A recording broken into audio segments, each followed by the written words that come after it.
Good day, and thank you for joining us. It is August 13th. This is the Deprogramming Division call, and we are alive.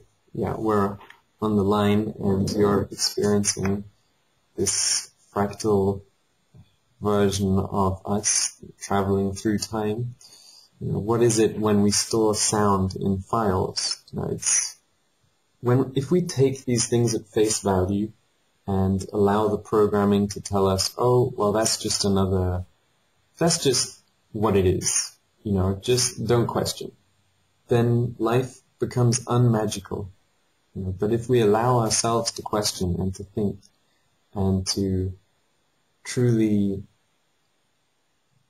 pull it in and then push it out in a unique way, this knowledge, then we'll be moving on the path. Then we'll be speeding up this ship we're all constructing together. And so let me just share with you today 2 or 3 major discoveries I made. And I also had I've been having a lot of really great talks with a lot of different members, and Regina I find is an invaluable asset and joy to be around. And we are connecting around the world, but in some ways I feel a lot closer to these individuals, and like it's not so individual,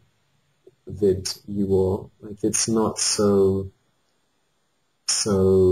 unique to me, the things I'm dealing with, but that they're far more, especially with these big ideas, that they're far more universal.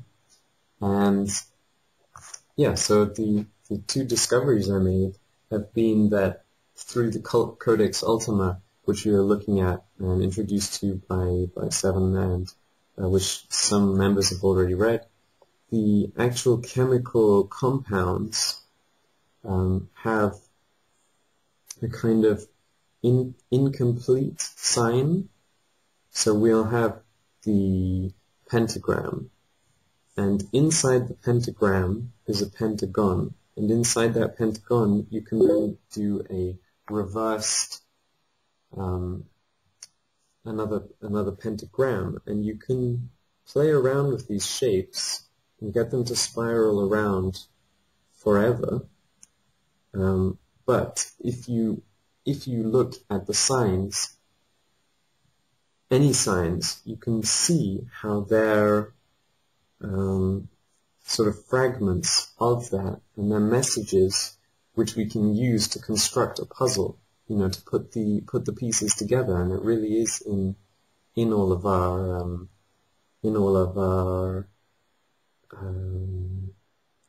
words. And so the construction of words, we have to take that right back to say, all right, this is my word, and at least in our own minds to begin with, let ourselves say, this makes sense to me, so I'm going to believe in it, and I'm going to nurture it, and see, maybe 100 people will shun it, and we don't have to go to those extremes all the time. But if it really means something to us, and we see what it is, then we have to be prepared to go there with that message and reach the right audience, because if it finds resonance within ourselves, then it's meant for someone else as well. It's meant to connect and to go out into the puzzle of the world. And never forget that the world is being constructed as we go along, and that many of us are involved in building something which we don't understand, or which we don't even know we're building. And the masses are really being exploited on this level massively because of this massive ignorance. So yeah, which I'm not claiming I'm free from, but anyway. The second point I wanted to go into was memories and retrieving memories. And I think the safer we make it for us to be ourselves, and the more we push and experiment and go out on a limb to find ourselves, the more memories we can retrieve, and be they memories of the future, as in projections or imaginations, or of the past, the abilities will keep getting unlocked if we prove ourselves to be truly alive and capable of handling certain currencies and certain phenomenon, because our body is a map of the universe, and everything sees what we do with what we have, be that consciously or unconsciously. How do animals understand on the level that they do? I think the secretions or secret ions we emit, do have a message which they pick up on, and we have to remember that we're also animals, and take care of all aspects of ourselves, because we're driving this vast ship, all these chakra systems, and tuning up these wheels of light, spiraling out there and sucking all this stuff in and pushing it all out like a vast pump. And so, why can we not remember what happened to us in our younger years, when we were in one of our best states, really, when we could learn the most? Babies learn languages the quickest, and some people say they have to, but do they really have to, or is it just because they're free from all of the programming which we unnecessarily apply because we falsely believe that it's good for them, or things like that?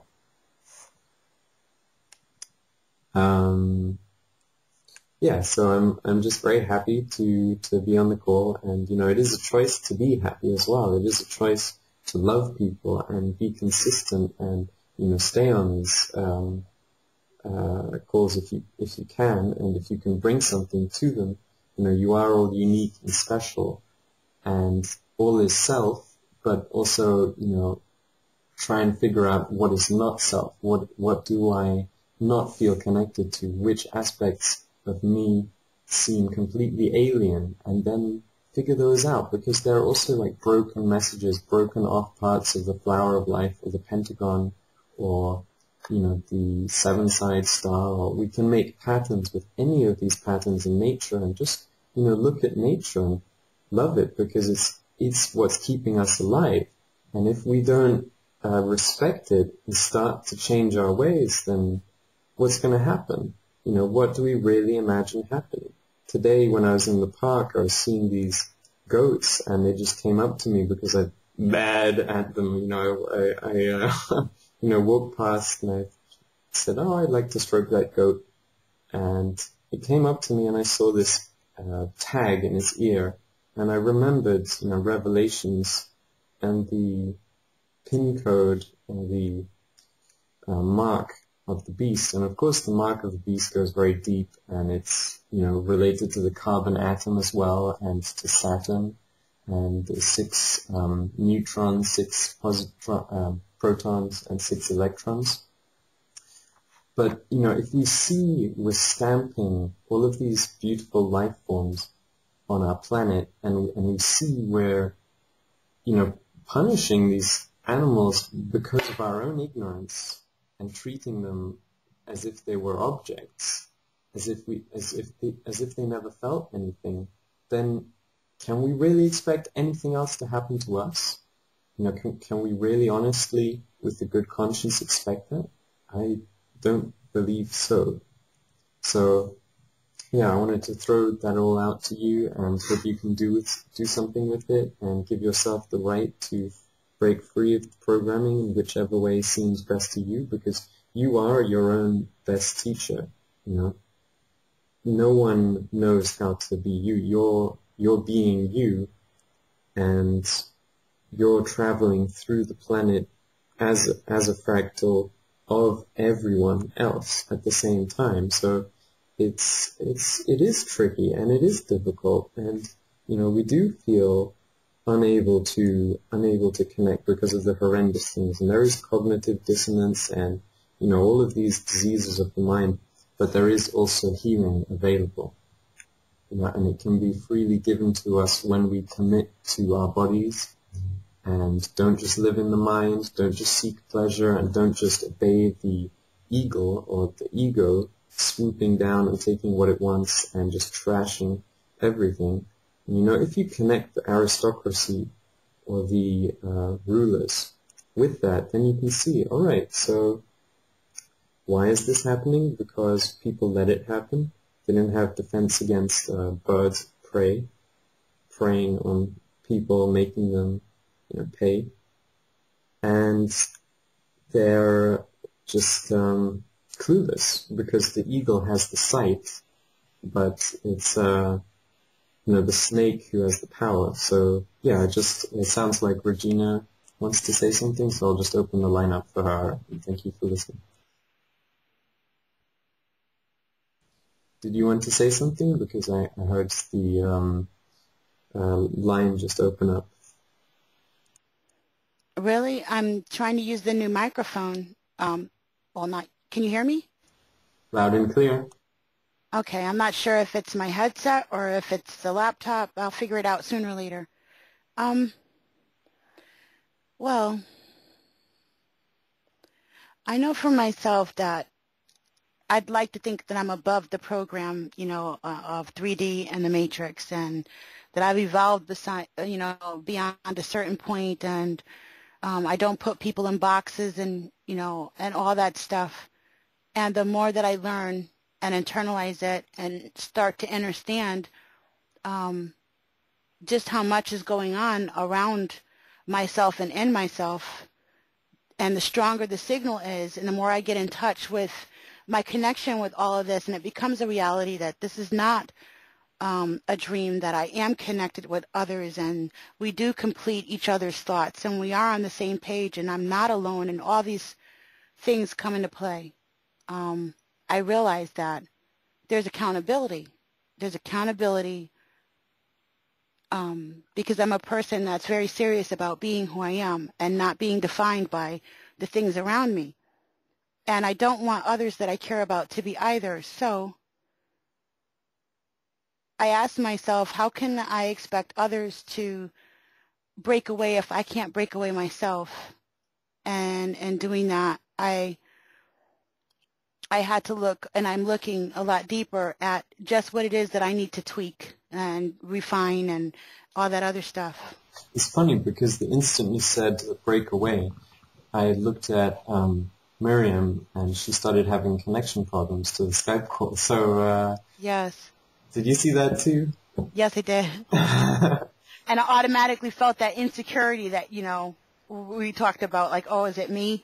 You know? Just again, now, yeah. So I mean, when we realize that we are everyone, but we don't feel like everyone, sometimes we don't even feel like ourselves, then, you know, we're free to find out what that is. What are we? Who, you know, where are we going, and where do we come from? You know, these primordial questions which can really set us on our path again once we get a clear answer and remember it and stop filling our heads up with so much junk. So, yeah, I just want to take a small break to do some chanting and meditating with you all, and to, you know, break free of this and give ourselves the right to express anything, and, you know, get all of the zombies and all of the asleep parts of ourselves out of the closet and dancing. And, you know, that no one can actually say what is possible and what is not possible. All of the rules of science, all of the rules of grammar, all of these different rules we have are only there because of established norms which have been constructed through many people observing the same thing. But, you know, what would happen if someone ran down the street, you know, on air? Or what would happen if people started flying around? Science would have to say there are new laws. You know, if we found a way of talking to one another, of communicating with new words, and enough people did it, that would fit into grammar as well, because what's happening with dictionaries and encyclopedias, they're making room for this new language which is evolving through the net. So where do we want to take this? Because the universe isn't finished, and we have a right to be here and to build what we do. We have a left too. We have lots of leftover things. We have things to unpack. That's another thing I just caught myself with, always saying we have a purpose, and we do have a mission, or thousands of missions, and we can pick and choose. Which do we really want to do? What does our heart resonate with? And so let's free ourselves, and let's, get out of this entanglement which we don't want to be in, and find a new way to reconnect with the earth.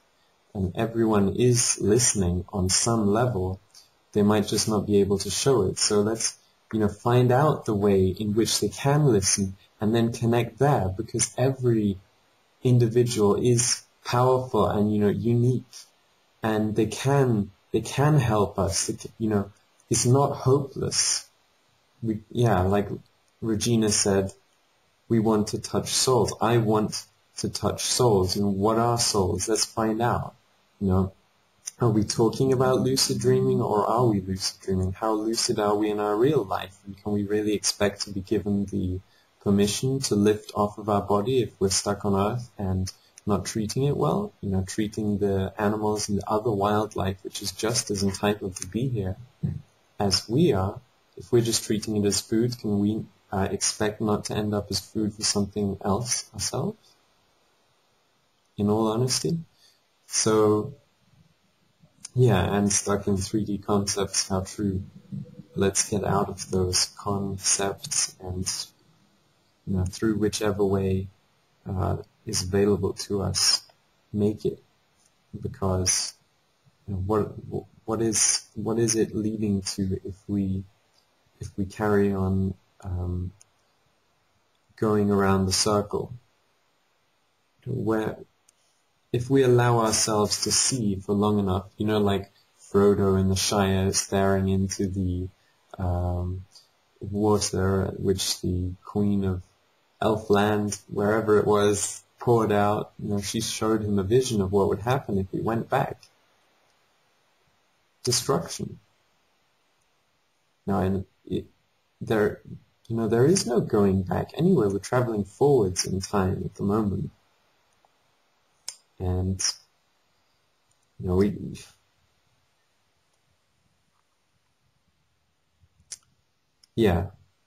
anyway, I can get a little bit ahead of myself too.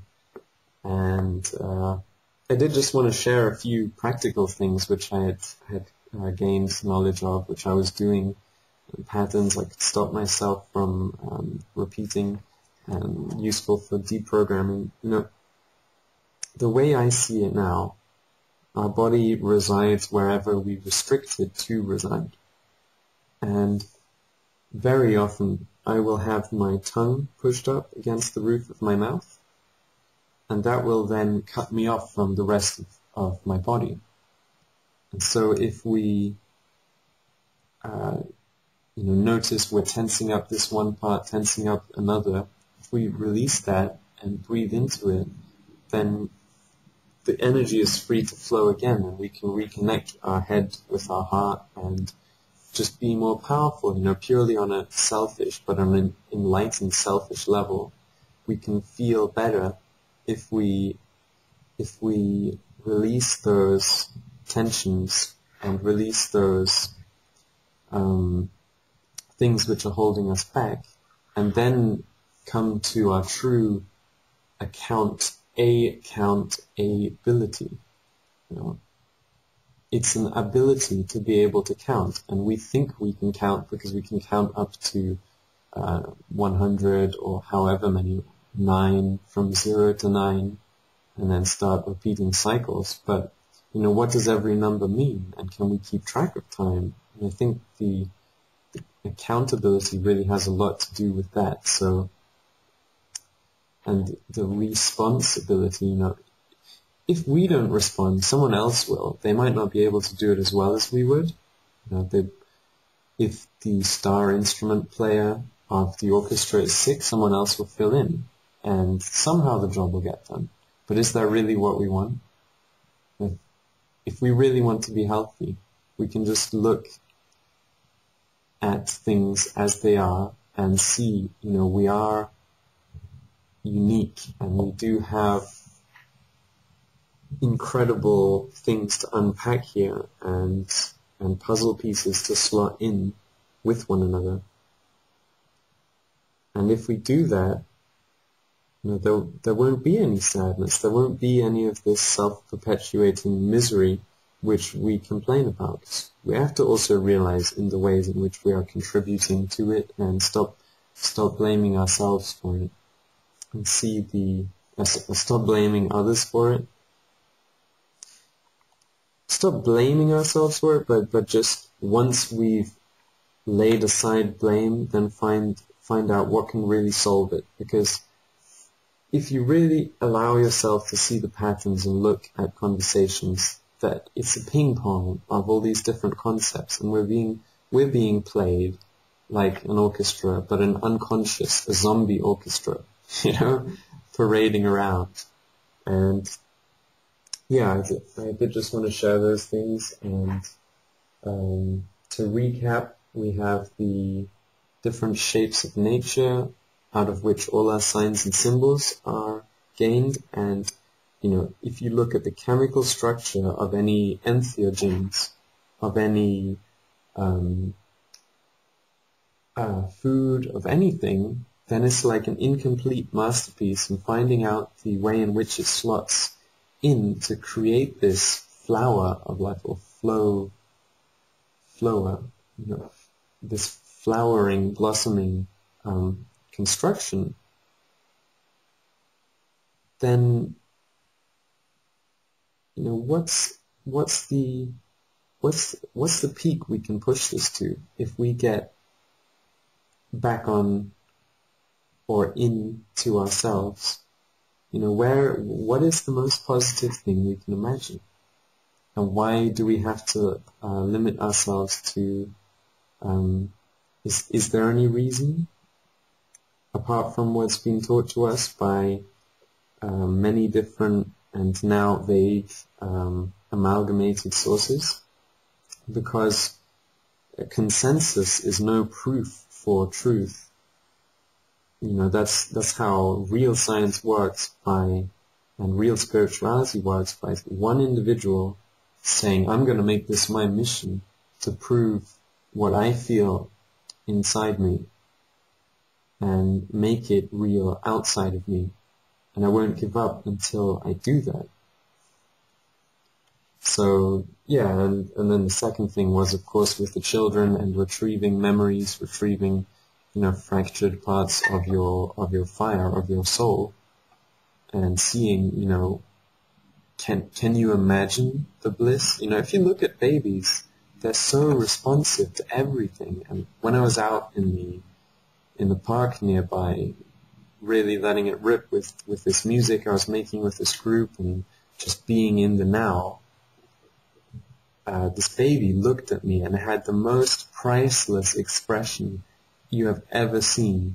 It was in awe, and it was awake, not in the level which people are usually awake, and people treat children and babies as if they're their property, as if they're not real beings, and only when they come to a certain age can they be counted as such. And that's just not true, because I walked over to this baby with the drum I was playing, and it grabbed the stick and it started making music itself, and it was in such a blissful state. And to be recognized and to have something resonate from it, and to see that not everyone else is asleep, that it itself can wake up, because the adults aren't all just sleeping and aren't all just passively accepting life as it is. I think that was one of the most inspiring moments I've ever had. I was just so awestruck to see that sort of fire come and not dissipate. And if it was dissipating, it was because I was letting it, and just let's reclaim our will. Where do we want to take this ship we're building? And I just see all of these dailies Skype calls, merging into one, and the ciphering we do really inspires me too. I know sometimes I can take it a lot in my own direction, but I am always very open to whichever direction everyone else wants to take it in. Lately I've been looking and been feeling guided to look into this whole chemical bonding thing and the covalent bonding, and I keep seeing mentions of these crystals. I believe we all do have crystals in our body. Water is actually a crystal, and it's this 2D being unpacked into 3D. And when we realize these symbols which we type into the static black and white two-dimensional frame is being projected out there, then we can start focusing our intent and seeing the humor in the dance and the play and the game of life, and take it as not a black and white situation, but actually a multi-dimensional circus, a funeral, a birth, a bath, a wedding, a schooling. It's everything, and this language really is one of the major keys which will set humanity free. Because what construct, what rules your programming, what is it? And they say humans learn far more through images than through sounds and through languages, and there are very different types of learning. But if we have the courage to realize and take apart and see all of the oneness, and pick apart and question these old associations, and then reassemble them in a new and positive light to help us with our mission, all of our curses can be made into blessings.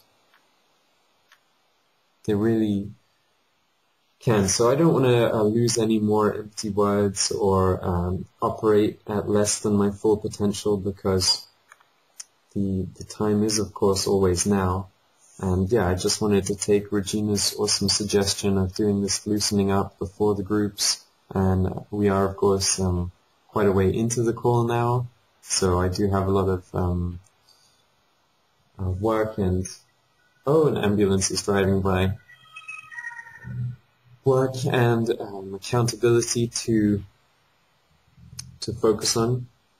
So I hope you are still with me, and it's great to have you on the call, and I'm just going to start loosening up and letting some things out which, if it doesn't work straight away, if we can't let out what we've been holding on to so long, let's not punish ourselves because we'd like to, but we can't. The body is wise beyond belief.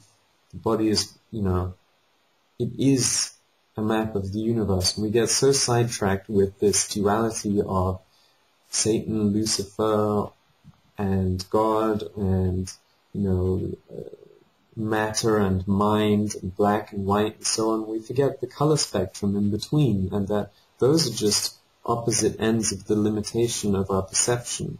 That's how the Masons or the Sons of Ma build our reality. And if we don't start realizing that some corrupted force has taken them over, and they're building it into something horrible, and start making our own crystals, our own songs, our own music, our own art, our own unique contributions, our own everything, then the ship isn't gonna fly. Don't you want to see it fly? I do. Even if that means whatever it means, at whatever cost. Because we can only spend money or currency while we're still alive, and eventually we'll all be stripped down to what we really are. And I know, for my part, that I'm a soul, and I'm a fire on its way through a classroom, a strange place, a wonderful place, a sometimes dreadful place. But I know that I'm connected with the source, and I choose to focus on these positive things, and I hope you all will too. So let's just loosen up, and I'm sorry for the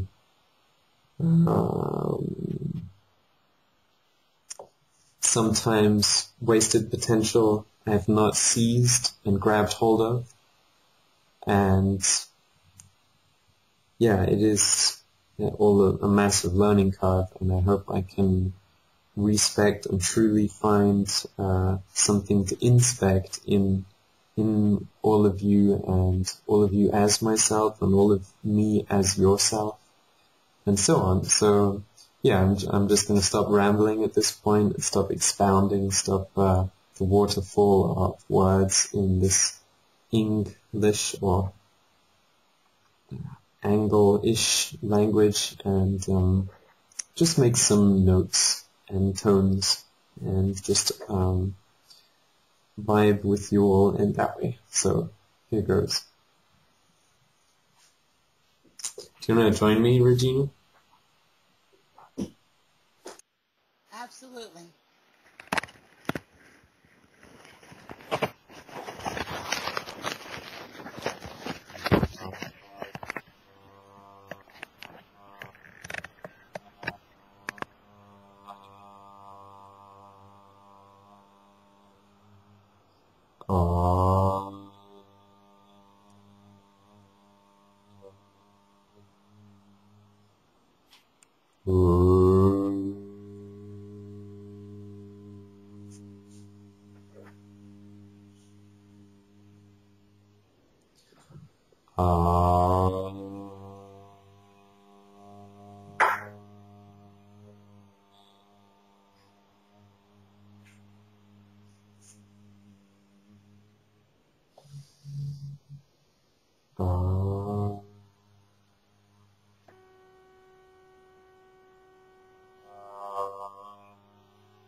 It's so great to just get out to the forest sometimes and get into a space where you can be free,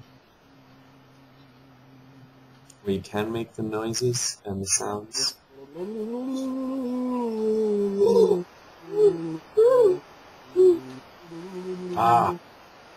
Because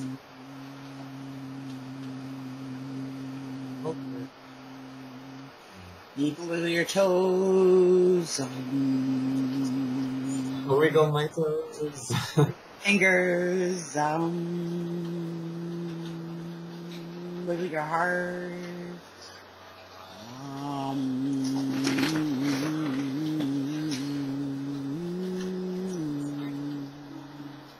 It's like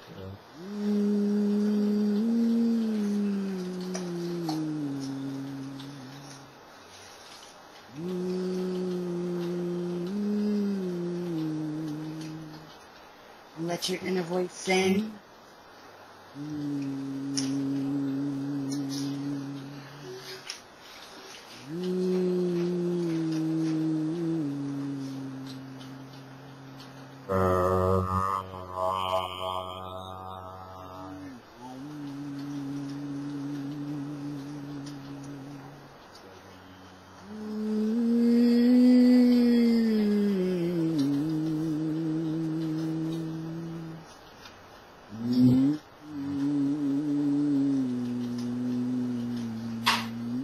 up.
Wow, I feel great now. My hands and fingers and Tingly.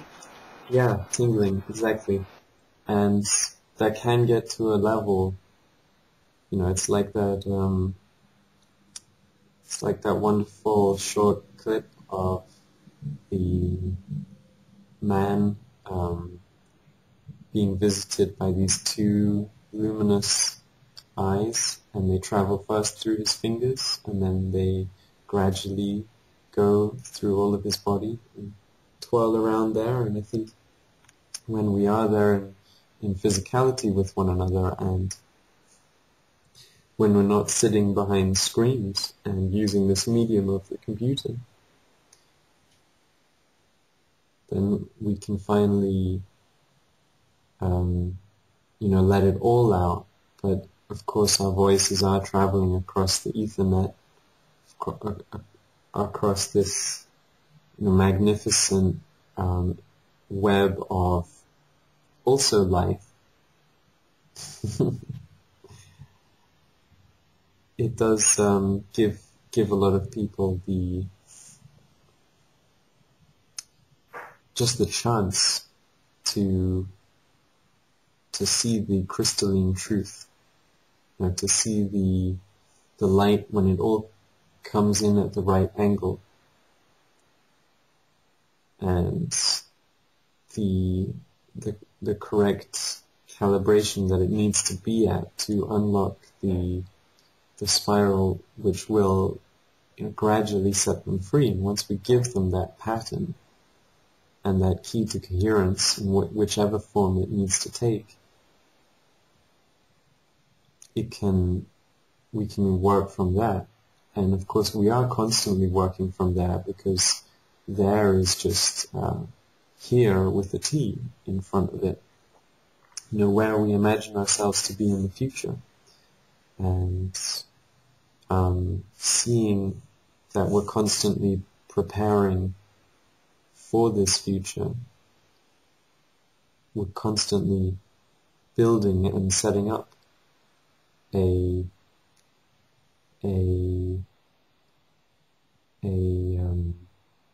house, a temple. We're constructing an ion, and we're planting seeds for this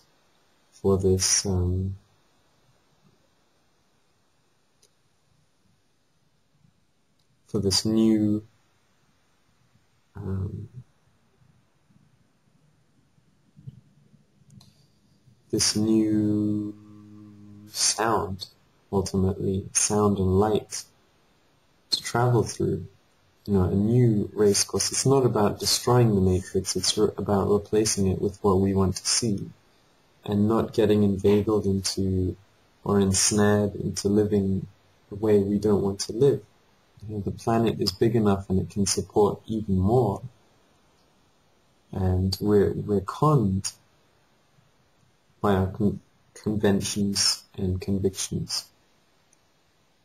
So yeah, of course we have reached around 1 hour now, and thank you for letting me share all of this. It's always great to have have an audience and people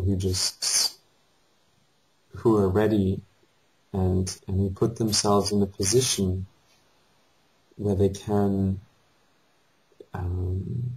just care in the future and just be there. And of course, we do that in the way that it's possible. Once we see that it's more than possible, it's, life is asking that from us and for us, and all of these fantastic dreams that we have are being dreamed by us because they are achievable, no matter how far away they might seem right now. It's like the old nowhere, now here. If you break down that one word, and then see that it's actually two, it's all a matter of perspective. It's like these optical illusions. What do we choose to focus on? That's where we're going to go. So thank you very much for being here, and I just wanted to give you a chance to share some more, Regina, and to bounce back and forth some more, as I do always feel like these calls, when we make it a group thing and cycle the energy and keep it loose, and then it can really speed up and quicken. And yeah, they say we're all constantly emitting and radiating certain frequencies and rays, and I think if we can come together as groups and as bayonets, instead of just being on the one net, the internet, then that can really quicken us all. And of course it is, I must learn to silence myself at the appropriate moments. Forgive me. There. Thanks, Sam. Thank you so much for that. I have to remember that we're not just talking to those that we just see here. We're talking to whoever chooses to listen in the future. It could be 10 years from now, a day from now. We just don't know, but we planted a seed, and with no other intent except to give people the opportunity and the choice to see that there's something different. I tell my daughters all the time when they have problems at school.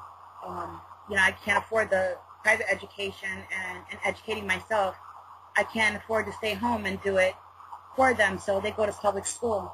And there's a lot of issues there with trying to get them to assimilate and the indoctrination that they have to be subject to.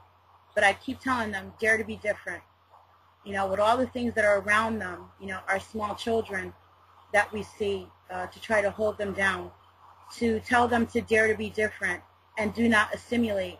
Keep your own individuality, yet balance it out, and don't be too far gone where you can't adjust to the programming, but maintain who you are also. And try to explain that to small children is very difficult. So I really took it upon myself to pay attention to myself and to actually do what I was telling them to. So I can really allow myself to just go, because I know that I'm not, take self out of the equation when trying to help others, and it becomes a pure thing. Not for others to, they must do or they must try what we do or we try, or believe what we believe or try, or there's good or bad or right or wrong, and there's a right way to do something, and don't prepackage anything, just be, and don't think about what it is you're being, because there's just so much programming. It's hard to escape. You cannot escape it. But I find through sound, it's a lot easier. Someone told me stories help. Stories definitely help, and reading things really helps too.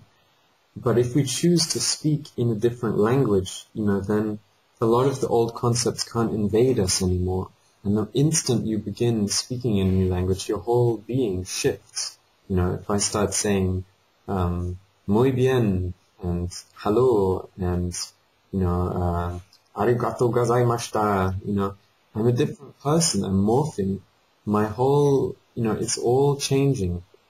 And if we just remember that the earth did used to be more united, and what actually happened was because all of the children and because all of the adults and whatever we want to call them now started speaking different languages and got so rigid and involved with their own creations that we forgot that we could communicate. We forgot we were all one, and this was already a reality back then. You know, whatever time we want to go back to, you know, the world used to be more united and on a real level, and will be united more, but in a way that respects everyone's individuality and not assimilation, like you so rightfully pointed out. This, you know, assimilation actually kills, because in a forest, you know, if you homogenize everything, it just, you know, you remove all of the glory of nature and forces, you know, in there what someone calls ugly. You know, that's their own ugliness they're talking about more often than not. They can't see the beauty in it because they're looking at it from the wrong angle. And I don't have children as of yet, so I do, of course, have a lot to learn from you, but, you know, I just look at what the world is becoming, and sometimes the horror overwhelms me. One of these keys that was unlocked for me, and that was someone kindly gave to me, was don't let your compassion overtake your joy. Don't let your you know, feelings for others cloud, as it says in Star Wars, cloud your judgment. You know, get out there and find a way to laugh at all of the horror and the pain, but not in a cold way. You know, dance with the music, you know, because there is constantly music going on, and I've just been having a lot of inner ear activation, and I know whenever I get into a good state, I start being able to hear it, and I just say it's early days yet with all of the calls we're doing, and I just see vast potential in this, and you know, the old system really seems to be falling apart, and I feel like a glorious new one is being constructed by us right now. So thank you, Gina. Sorry for interrupting you. No, it's fine, Sam. There's no protocol, and it's great. I wanted to share a couple of things that was on my mind, and one was a dream that I had, and it said, "We see, hear, arbitral." When I asked one of our brethren at the Resistance to break it down, because he does the ethology, I know I'm not pronouncing it correctly. He does the breakdown of Ethology, yeah. Yes, and it happens to be we see, hear, arbitral. The dream was a direct high-frequency signal from wherever, and these arbitral is broken down as the gods of light. They bend light, and they can distort light, and here, and it's all about now, and what we're talking about, breaking the vibration of the boxes that are corrupting the language and putting barriers, all the stipulations and the coding in the matrix that's keeping each other away from each other. And the other point that I thought was really valid is you were talking about if you change a language and you only speak English, but you start talking Japanese or some other language. Can you hear me? Loud and clear. Yeah, Okay. just had a good thought too. Dan Winter did say that the only thing that bends light is a coherent aura, which is only generated by love. So, And that's the exact point that I wanted to make, is that I purposely listen to music that's not in my language. And when I do this, I can hear the different tones in the dialect. I can hear the intent. I can hear their soul. I don't know what they're saying. It doesn't matter anymore because I feel the music. I feel the music. And when we do this, when we move all those obstacles out of the way and we just feel, not only are we doing that by making a total, you would say, silly spectacle of ourselves, defined by the Matrix, totally out of the norm, to be just making noises and sounds and kind of acting goofy. But that's not what we're doing. We're actually making movement. We're moving these obstacles out of our way, allowing ourselves to see and to feel through a different porthole that can't be tainted.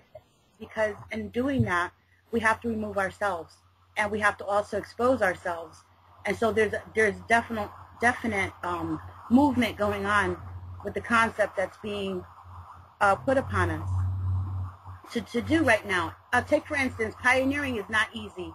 I don't remember the exact name of the guy, but way back when they thought that the world was all one piece, and they didn't think it was one piece. They thought it was the way that it is, where the continents were where they were. And there was a Hispanic, someone of Hispanic, what do you call it?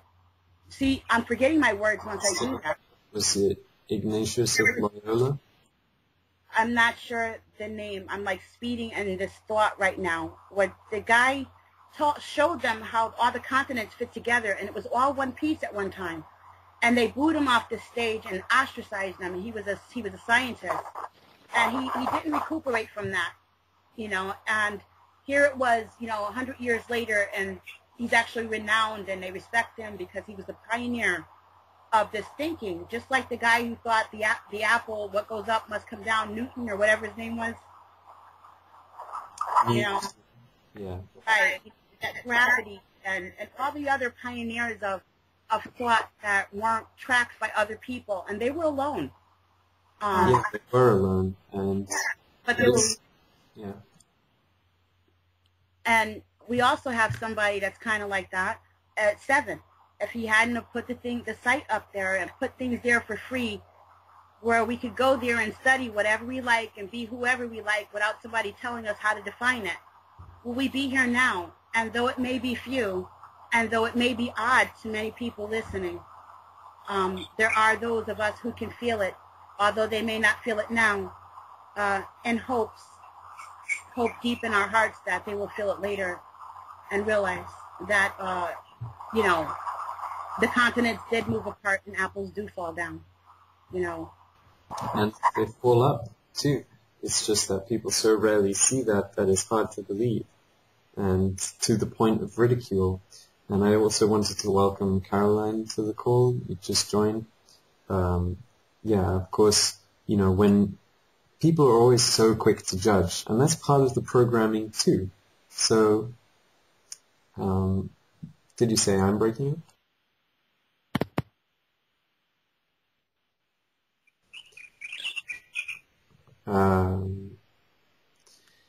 Anyway, Miriam, just wanted to give you a chance to speak your mind, and thank you for being here. Thanks.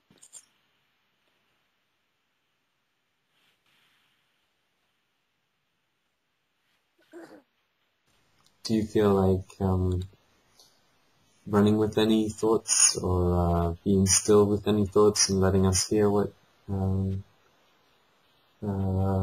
resonates with you? Not really. Everything for the moment. Sounds like you're in a beautiful place. I couldn't hear that. Could you repeat it? I said it sounds like you're in a beautiful place. I'm on the terrace at my home. Yeah. You can hear them? Yeah, you can hear the birds. They have their own language.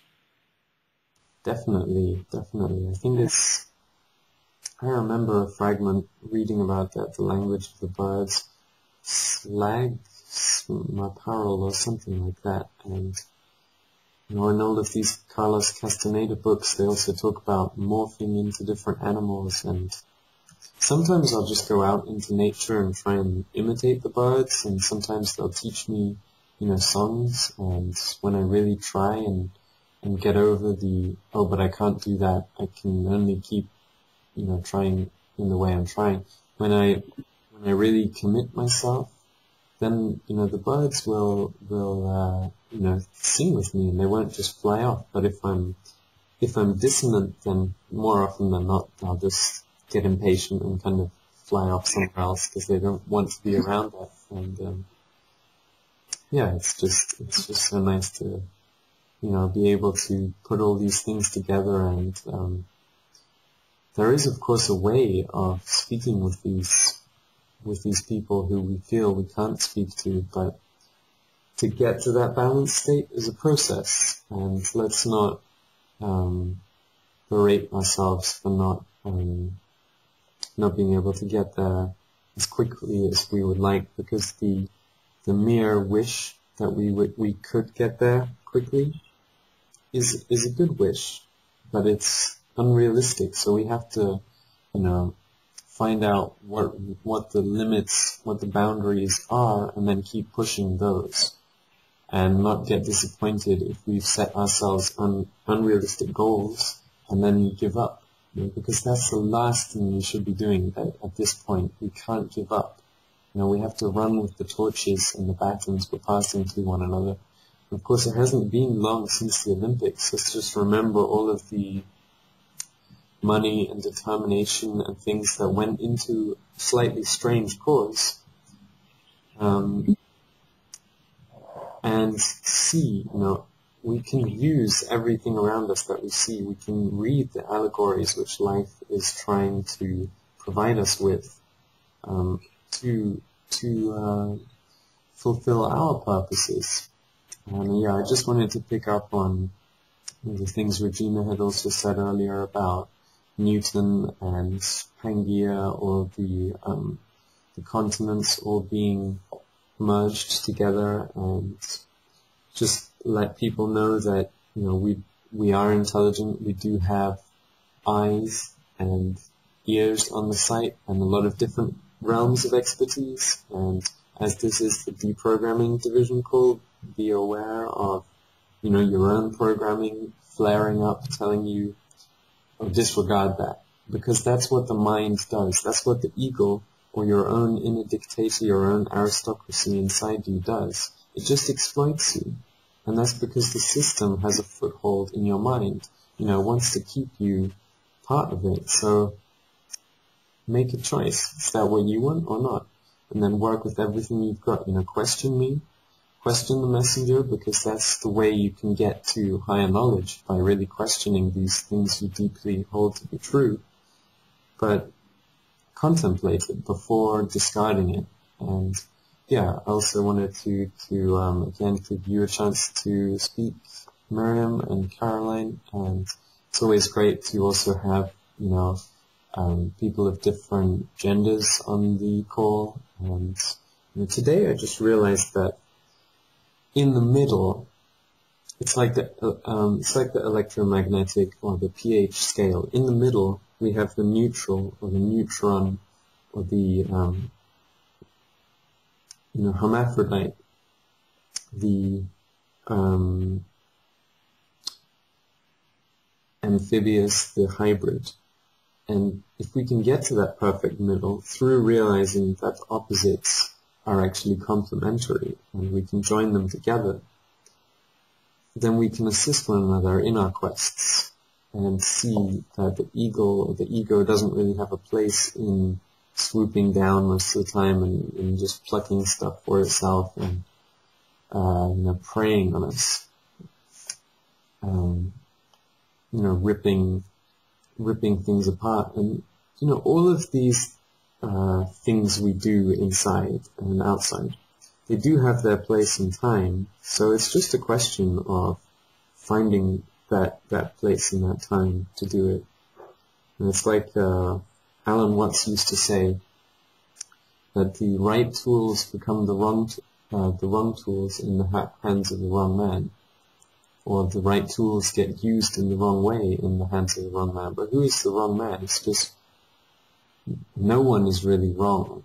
Just at one moment you can be in the place that isn't helpful to you. So let's all put ourselves in that place that is helpful to us, so we can help others and remove ourselves as the focus of the equation, so we can stop thinking about how we factor into it, but see more how we can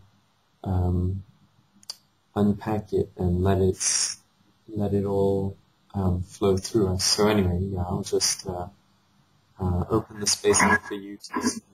I had a cute little story. You know how as you start to become more awakened and more connected with the planet and with the universe, animals will start to gravitate toward you?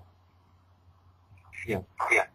Well, I kind of got used to that, and we had cats deciding to sunbathe in the backyard, and birds, all types of birds just came from out of nowhere, and they're sitting closer to the window, and you get the idea, you know. And I'm sitting there observing this, and I'm like, that's really interesting. But as we become more enlightened, we're pushed to go further than that.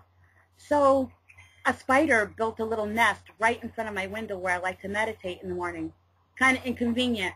I decided to hang up a wind chime, and it built a web attached to my wind chime. And it's so heavy, it needs a really big gust of wind in order to ring anyhow, so I guess it felt like it was safe there. As the days went on, the spider got bigger and bigger, and I noticed that it would leave in the daytime and come back in the evening, just as the bush that I have right outside below it. It's one of those flower bushes that open in the morning and close at night. And so the spider does likewise, and I'm watching this. My favorite place is the porch. So I have major vibrations of self here, and I'm watching this spider get bigger and bigger as the days go on.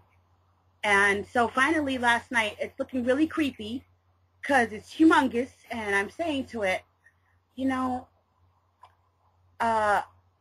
we had an agreement, and I know that I'm trying to coexist with you, but you're getting kind of creepy now, and I think it'd be nice if you kind of found somewhere else to go, because I'm kind of wondering whether you're just going to jump out of there and, like, attack me because you look kind of creepy, and you're making me nervous now.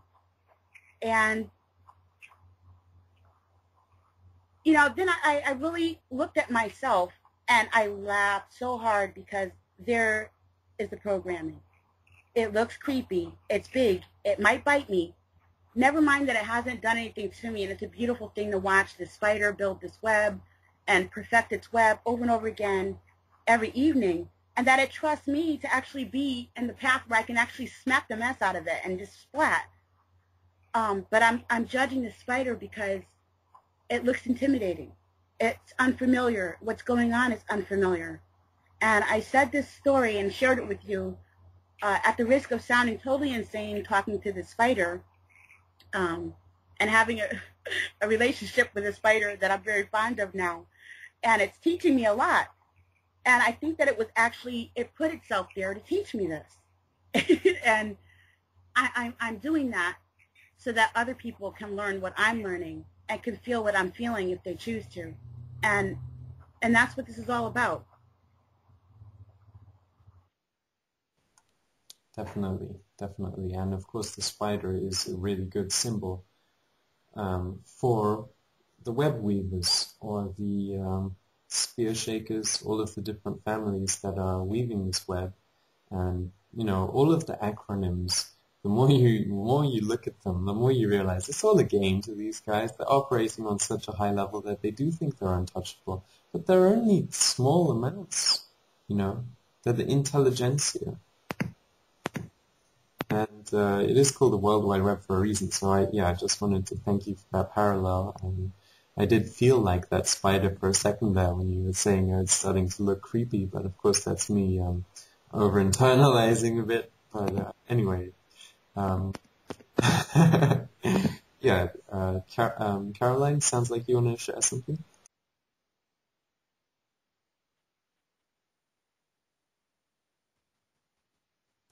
I guess not.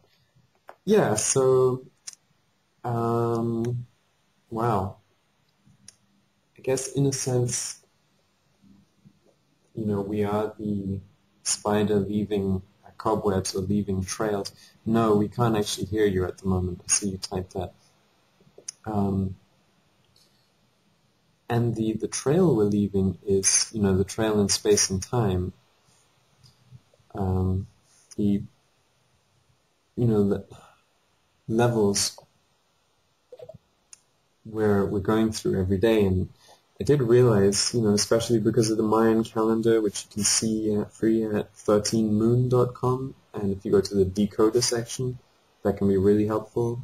You can kind of pick up a mini quest for the day, and you can see, we're traveling through all these levels, all these different spider webs every day, and I just get more and more tested and more Hear me now? necessary to get on the ball. Yeah, we can hear you loud and clear. Go ahead. Thanks. Oh, okay. Well, I have to take off my headphones apparently. So that was a cute story about the spider. I have a few things to address I was trying to say throughout the conversation, but with the spider, like, I definitely have noticed animals, like, when I'm on the right track, like, they come around a lot, and, like, with birds, hawks flying at certain times. Like, I had a hawk nest outside of my window when I first started, like, researching spiritual stuff, like, a few years ago, and that was so cool. But with the spider, like, sometimes though, like, there is danger, and, like, you have to be aware of that too. Like, if it's natural to be afraid of, like, a huge spider that's, like, growing strength right outside of your window. And, like, there was a story that I was told once about, like, someone who was in the middle of the street when, like, this elephant broke out of the zoo, and everyone's running away screaming, and the person's just standing in the middle of the street, like, no, God will protect me from the elephant, and is praying to God, like, I know you'll protect me from the elephant, I'm not scared. But then God answered, well, I was in the other people screaming at you to get out of the way of the elephant. So it's like there's a balance between accepting things as they are and acting like as you should. Like, maybe it's good for the spider if you shut the window and let him go to a place where he's going to be able to have a secure, like, natural environment to catch animals. But also, there's a video on, or a person on YouTube who talked a lot about, like, being in touch with, like, animals, and I learned a lot from them. Mr. Adam Pence, yeah, for sure. He is a very unique individual. I'm not sure if he's still broadcasting, but Probably not. man, or woman, or lady, thank you for sharing that. And it is, of course, good to get this truth from everyone, from their unique individual aspects, and how they see it. I was about, like, the Newtonian stuff with the, like, apple falling down. Like, a lot of ideas are ridiculed in the beginning, but now we know that apples fall down because of gravity. And then there's also I forget, I'll get the name of the author, but, like, a scientist who is like, but the apple always rises back up, like, through evaporation. It actually goes back up into the air to the level that it was before. It's, like, crazy to think about. Like, no one thinks that the apple falls down and then it, like, what falls down must go back up. Yeah, so true. Yeah, so that's all I have to contribute. That's great, because I tell you guys something real. That's what's really interesting about this particular spider, and I'm waiting to see if it comes back tonight.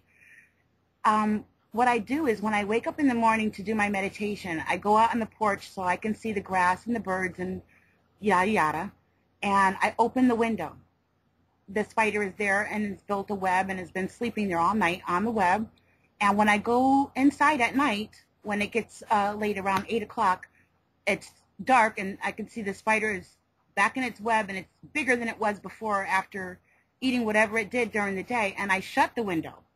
I open and shut the window for like 5 or 6 days now, and the spider comes back. It leaves and comes back to the same spot, knowing that I'm not going to harm it. and the web is right in my path where I could just swat it or knock it down with a broom or whatever. It's right in my path where if I look out the window, it's in my face.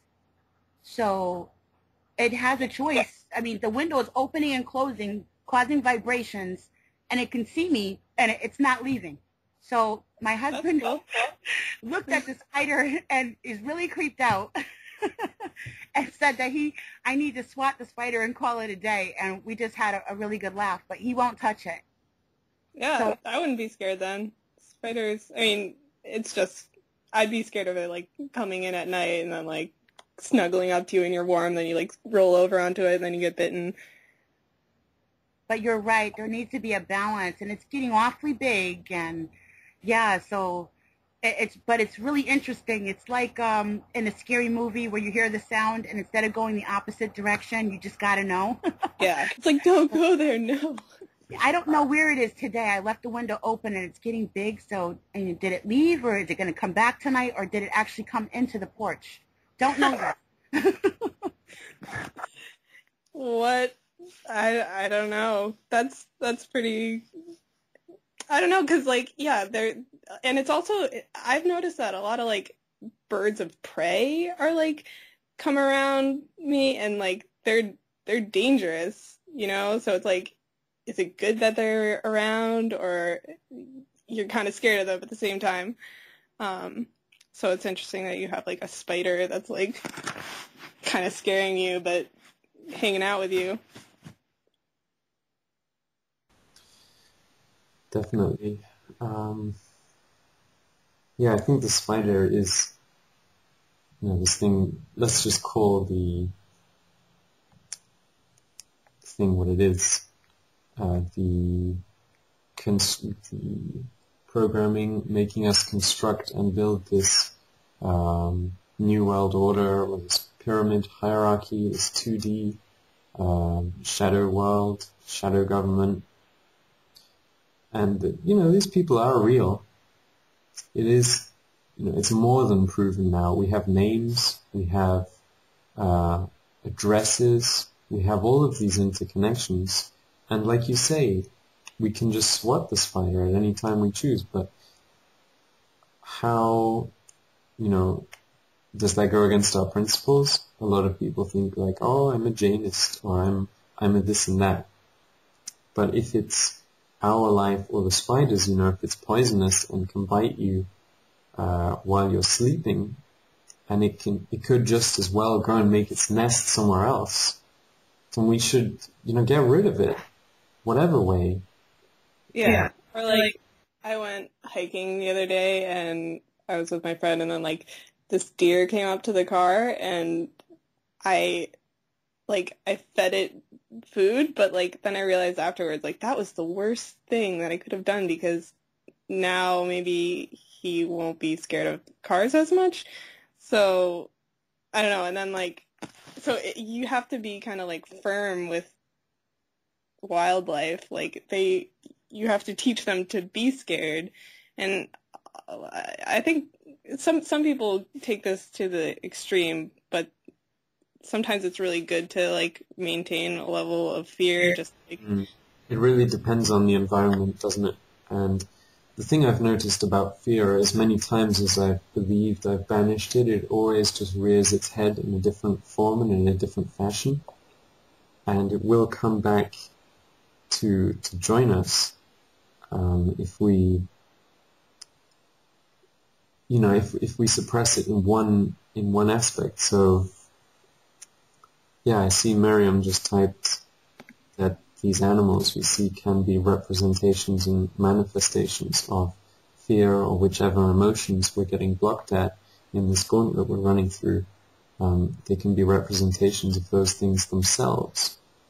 And for me, it's really this new world order, or these Bilderbergers, controllers, all of these cowardly men who are fulfilling some kind of agenda because aliens told them to, or because, hidden masters, or the Nazis, or the eugenicists, or the families they were born into, or whatever it is they can't stand up to, and they're dropping the ball on humanity, so it's our obligation to pick it up.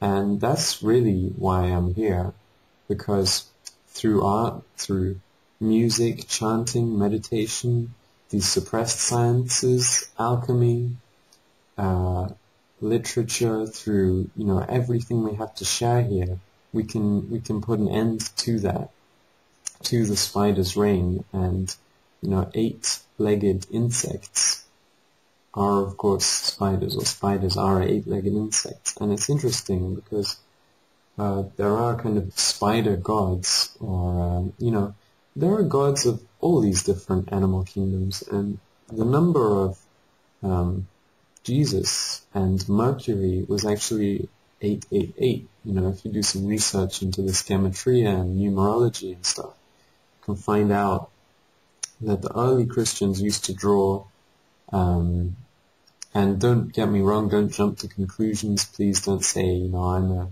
I'm a this or I'm a that, because I'm not anything. I'm a human, and, you know, I like being alive, and I'm on the line because I want to stand for joy and living instead of death. And if you just look at the results of these belief structures and people wandering around letting the planet be trashed, then you have to question, how good is this, what people believe. And while I believe historical Jesus, who may have done many more miracles than is reported to, the way he's portrayed and misunderstood, you know, and the way the myths are used and recorded, and the way the Bible is never questioned by some believers. They only question themselves and are kind of married to the book. You know, what if it is all a giant script, and just the way the Illuminati or the controllers, the hidden hand, want things to play out, and it's just being followed? What if we realize, you know, that's what's actually at stake, and our souls, and the souls of our friends and family, and they're what's being risked? Because it's not so much the simple vision of heaven and hell, because we have both of those inside us. They're just astrological representation of the 12, you know, signs. And, you know, we have the bull gods tearing things up and thrusting, and, you know, the goats who all the burden is laid on, you know, the scapegoats. It's interesting that you can really do some deep research into that too. In our lower bodies, and that's hell for some people. They get caught up there. That's why we say hello, and high, you know, the most high, and bloody hell. You know, why is blood associated with hell? What's red got to do with it? Why isn't it black? Because it's not black and white. There is the color spectrum, and there are, you know, an infinite amount of universes and numbers and planets we can visit, and, you know, there is interspecies communication. We were just talking about it with animals. So, yeah, thanks for listening, and again, just for all of the things everyone's sharing, and you know, I just want to point out things, and the deciphering and the interpretations, we do have to watch them so that we don't just get too deeply into our own sort of misguided emotions, and that we do stay in touch with reality. But it's that fine golden line, you know, between the two forces which are always pulling at us, the mother and father, or the matter and mind, Lucifer and Satan, you know, imagination and the body, or light and darkness. And it's interesting, Caroline just posted a picture of someone from Microsoft shaking hands with someone from Skype at a physical conference. And yeah, these massive industries and so on are, playing the game. They are in tune and going their way. So which way do we want to go? Because I just cracked the code for myself, like with the science, with the diagrams, the flower of life and the pentagon and so on, language. We can develop it in whichever direction we want to. And science doesn't progress only forwards. It progresses in all directions simultaneously, and it's which direction we choose to go with. So, yeah, it's...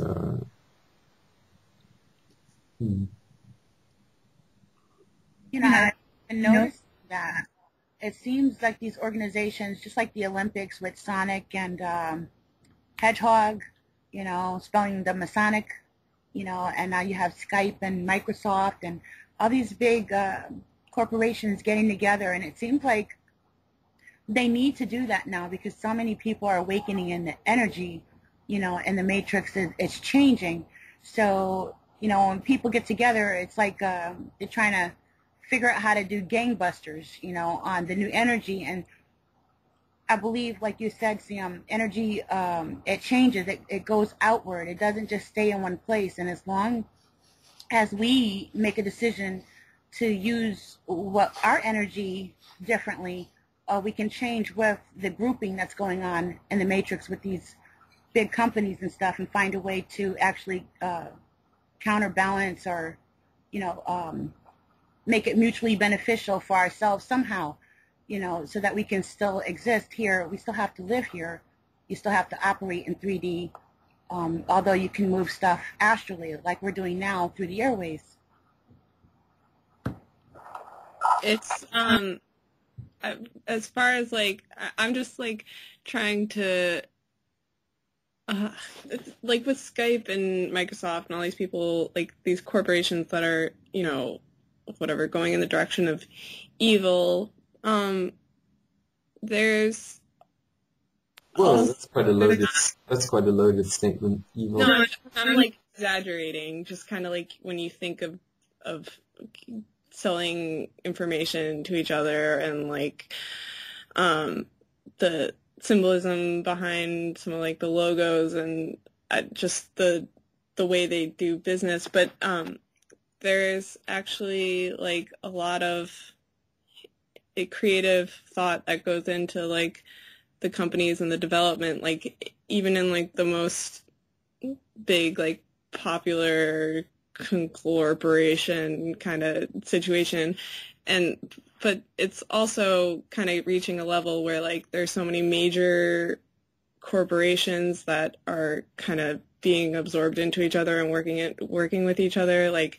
The knowledge base is kind of spreading so much that they're probably going to fall apart to a certain degree, which is kind of good for having a lot of options, but we're at a huge crossroads in that respect, that when things are unstable, when you don't look to one company for the answers to how to all these different companies are developing online payments and all the technologies being shared between Samsung and Apple, stuff like that.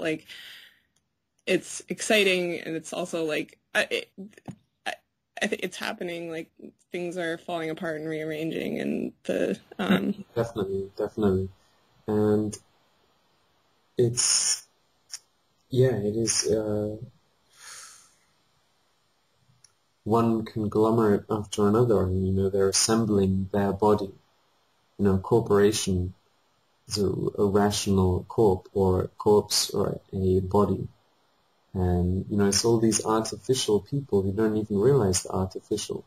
They're, in law, or the Torah, Tarot, in the script.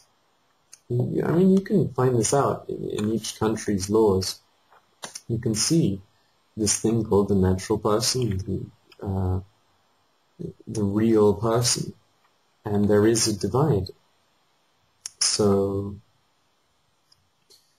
yep, just let's trust that nature is actually more intelligent and more powerful, and if we prove ourselves to her, she'll get on our side and put an end to this insanity, for the most part, of, you know, like you say, spying on people, exploiting them, selling their information to the government. We've had cops show up at children's homes because they posted things on Facebook. We know they're all watching. And yeah, I see you just typed they're scrambling to adapt, and so are we. And it's all happening right now, and it's exciting. It definitely is exciting. It's also a quest to be able to bear that level of excitement, to be able to accept more light in our bodies, you know, and to spin with it. And it's interesting, like, I've met a lot of people lately that I would never have thought of, like, meeting before. Like, I've been working in the city and with some really, like, quote-unquote powerful people who are just really scared, and people like everyone else, and just working really hard to try to do what they think is right. So it's like seeing that perspective too, like people who I just thought were like dirty, like greedy people who really do, like, they try to just make as much money as they can, but they also give back, and they also are just have a weird perspective of how much they need, and they're scared always of not having anything.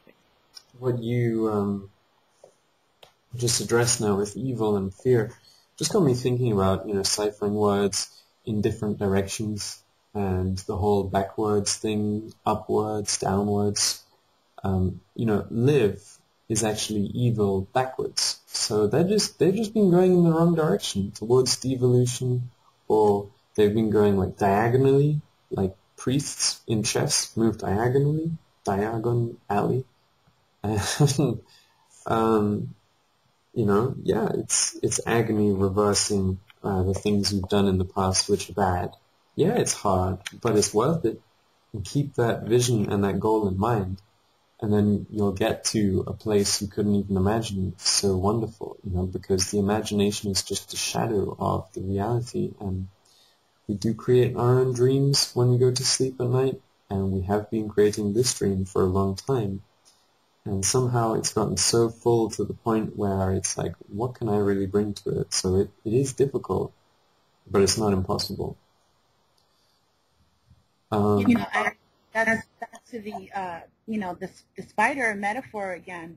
You know, there's so many things that we share with each other that were meant to be shared, and I mean, exactly what is humanity?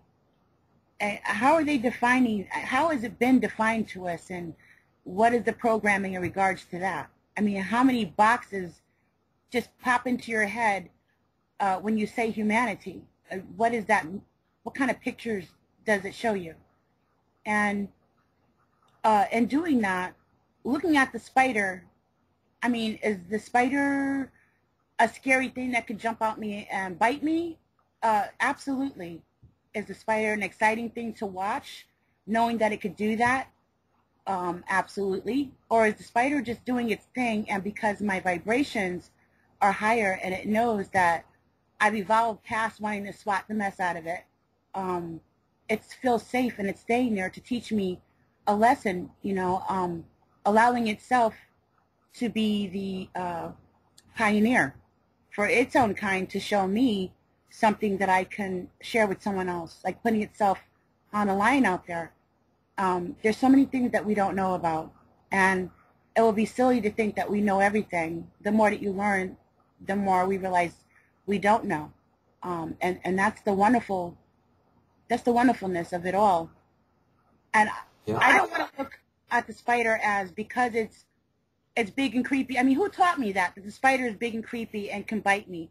And it's not like you can't shut the window, swat the spider because it looks big and creepy, and then go in the house and your kids or your husband hit you over the head with something, or something bad happened by human beings just from going to your store or crossing the street or going to school. I mean, there's bad things that can happen from people who look just like you. So who taught us that the spider, because of the way it looks, is bad or creepy? That's programming. And the spider has made that clear to me. And there's so many metaphors that have been attached to it just on this call, so it's really cool to see how just a simple thing like that has helped. It really has helped a lot. Welcome to the call too, Crystal. We've been having a great session so far, and I'm really happy that you joined. Yeah, I was just thinking about, maybe we'll be heroes to the Spider Kingdom, and then we can go and visit them someday on their level.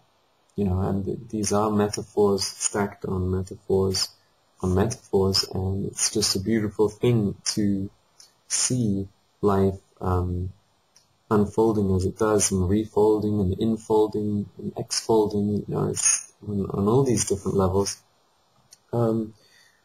Something that broke my heart early on, and I say it in kind of a cold way because I guess I'm shut down on that level and still quite operating from my throat and my head, and we all operate from different chakra levels.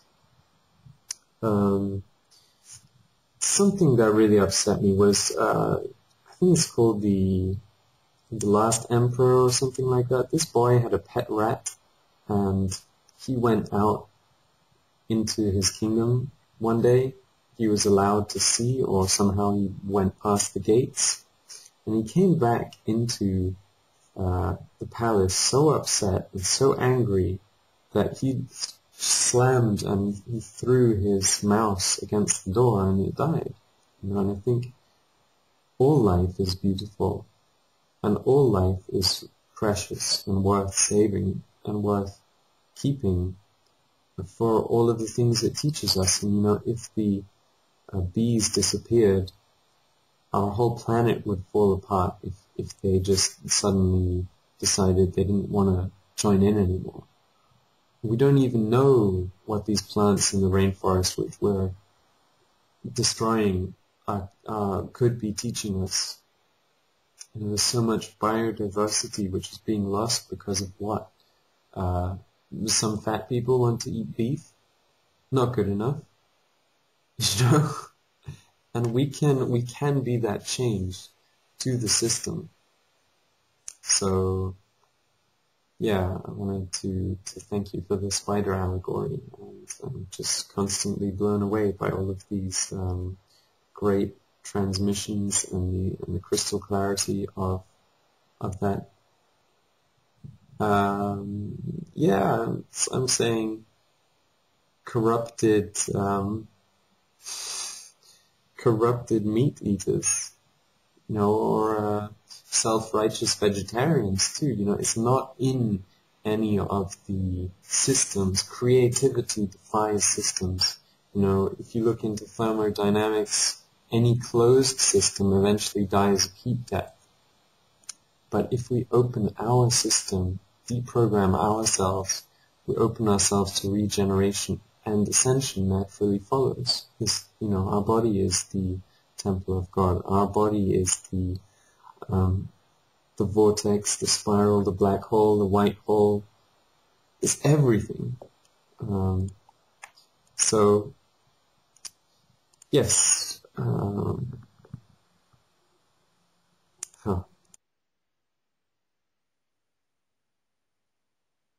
I'm not saying that to offend anyone. I'm saying it because it's such a weight to see this going on, that the reason our chakras shut down is because they don't have the proper way of handling the information that's coming in.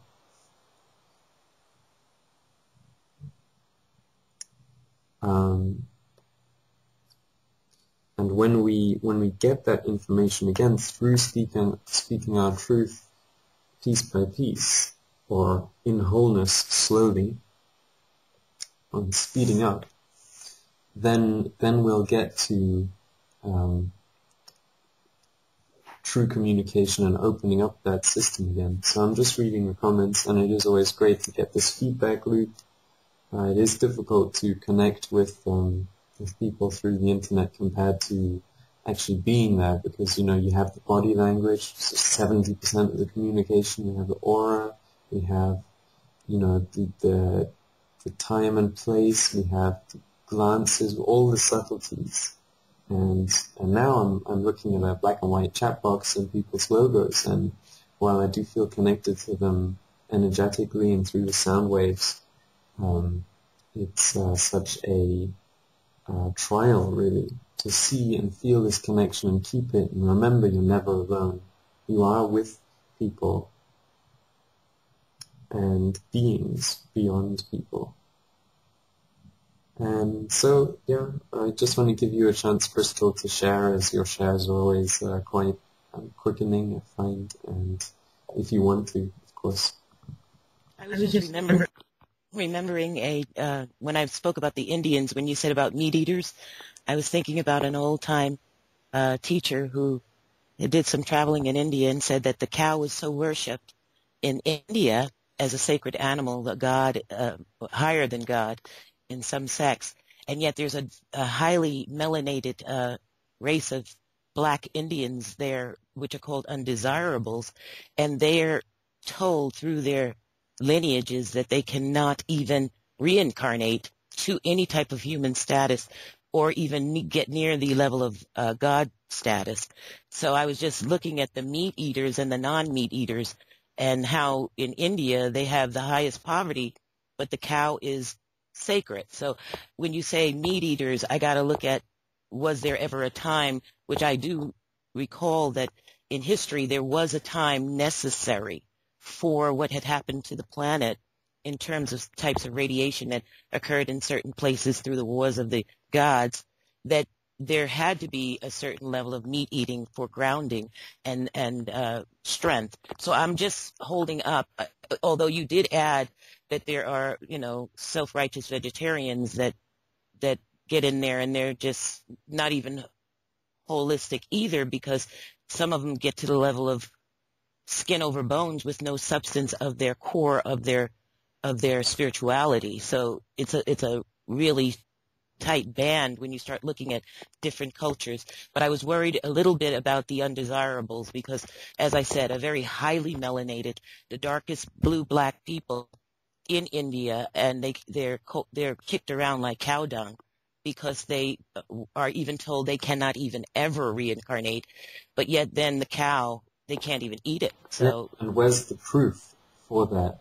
Well, that comes from their cultures. That's their cultural bringing and their cultural understanding. It's one of the way. It's a belief and not a proof, right? Well, you got the poverty showing you what's done there in terms of religious beliefs in the numbers of people in India.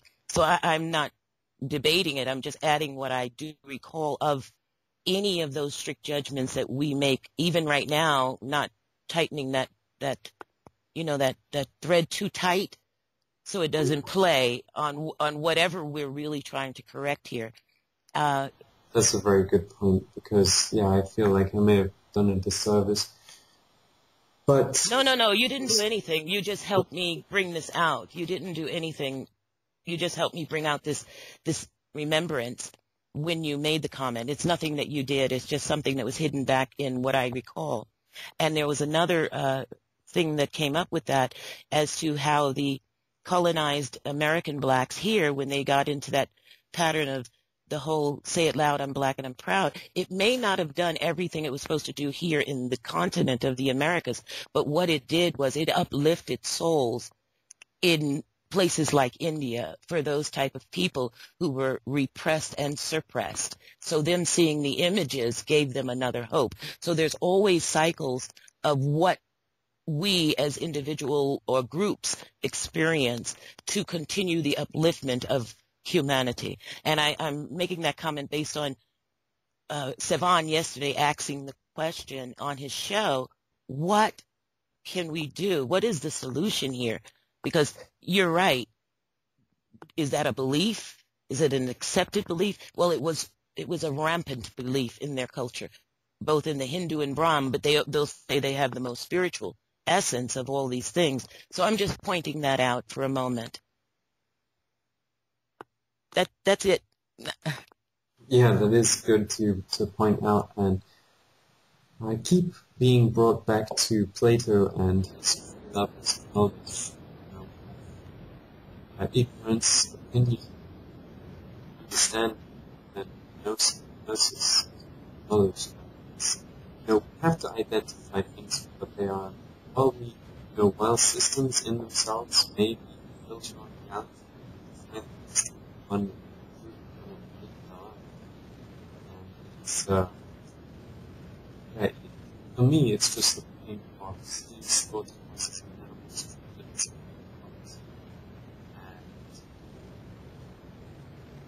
And I've eaten alone. But when you see that you can do something about it, when you finally realize that people you respect have different things which they're saying,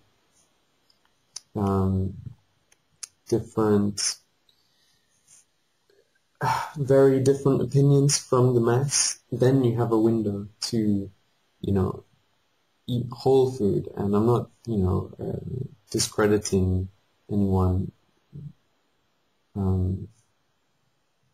Thank you for being on the call, Miriam. I see you have to leave. I just think there is a good way to do it and a bad way. And with meat, it is life. It comes from something, and unless someone can go out and slaughter an animal themselves, why continue unconsciously eating it? When you have those really deep thoughts and they make your body tingle, or you sing and they electrify you, that's, you're eating and you're breathing out information and a different type of food, and that's because you regard the air as sacred, because you need the air. We can't live without air for 5 minutes. But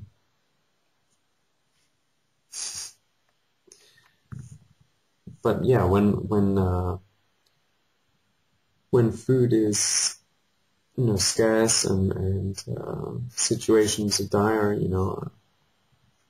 I don't want to be a hypocrite. People do all kinds of things. And to make one more comment, Sivan and everyone knows here on this line, you are what you eat. But if we take eating to another level, we can take it to what we listen to, who we attract around us. So you are what you eat. But on the level of food, I remember one other thing from my deepest memory of a grand teacher again, who said that, let's just say you had a piece of salmon on your plate, and then you, being very conscious of the fact that this salmon has given up its life for you, because inside of the salmon, if you look at its properties and what they report about it, it has high omega-3s, very nutritious, and it's an upstream animal. So you're looking at the whole content. You're actually becoming a part of the consciousness of the salmon. Now, I'm not trying to make anyone an meat eater or a not meat eater, I'm not trying to do that. I'm giving you a story of my remembrance. But that there were a time when people used to, and I'm going to say this word from a limited point of view, they used to put their hands over their food and go inside of that which they were accepting into their being and harmonize that particular food so that the entity or the food would give them the substance of its specialty to bring them closer to the knowledge of why they were all connected. So then they would take the salmon, ask the salmon to, having given up its life, to give it back the knowledge that the salmon has. And a salmon has, as we all know, has important knowledge for you in its omega-3 oils, as well as it being an upstream animal. Now, I'm not advocating that everyone go back to that, because we know that they say the indigenous and the native people do that.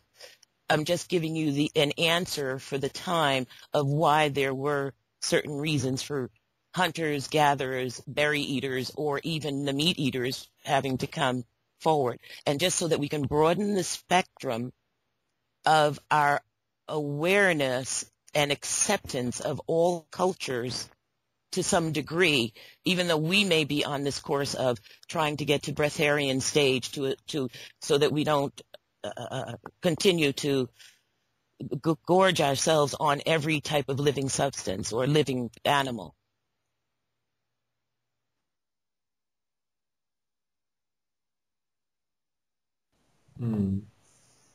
Yeah. Yes, it's back to the good and bad and right and wrong theory. When it may just be that we need to be more accepting of things that we don't understand, and the different cultures that we all have, because we all live all over the place, that we've each been taught something that we bring with us when we interpret what people say and how they sound while saying it and their word choice.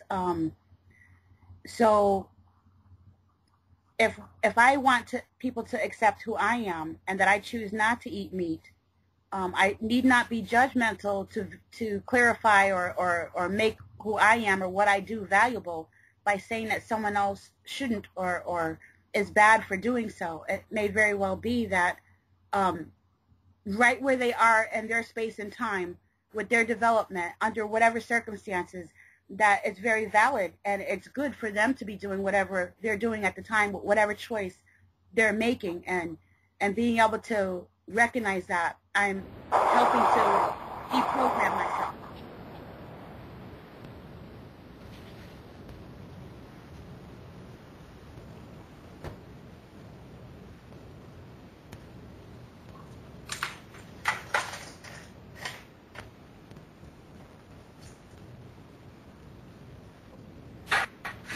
I have to work on it too, because years ago when I was doing all of this same stuff of cleansing and everything, I had a firm judgment that I could not be around toxic people. And it almost made me nervous to be around people that I knew were eating and consuming not just any type of not meat or vegetables, but like, say if I went to a Thanksgiving dinner or something like that, and a person had ham, chicken, turkey, I would almost get nauseous, because it was like I knew they were going to be toxic after the meal, and I knew that then I was going to be part of the eating feast that went on for the energy after that meal. So I had to start working with my family and my extended family through my husband, and I had to start telling them I can't be at these gatherings with all this meat eating and stuff, So I had a judgment that I have to grow out of, but so that I don't. And I actually was rude enough to tell people, I can't be with you, you're toxic. So it played a part when then I got injured, because you're pushing out all of this, I can't be with you because you're toxic. But now here I am, I get injured, and what happens? I'm consuming as much of the unhealthy foods as I could because I couldn't move around. Everything was sugary. Now what happens? I'm toxic. So now I get the experience of my judgment. So it's an interesting thing, and it's what you just said, Regina. It's a fine observation of self, because we move through these phases. Now, what does that help me do? It helps me to make these comments a little differently today.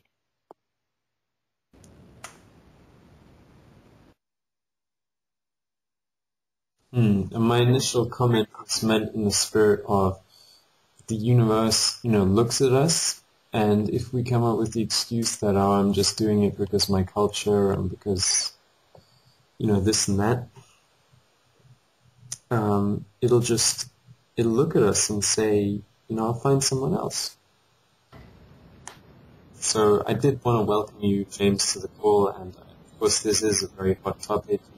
Sometimes I can be quite insensitive because I'm not established in my own convictions, and I haven't been treading this path for a long time. I feel like such a beginner, and I do just love leaping in there with all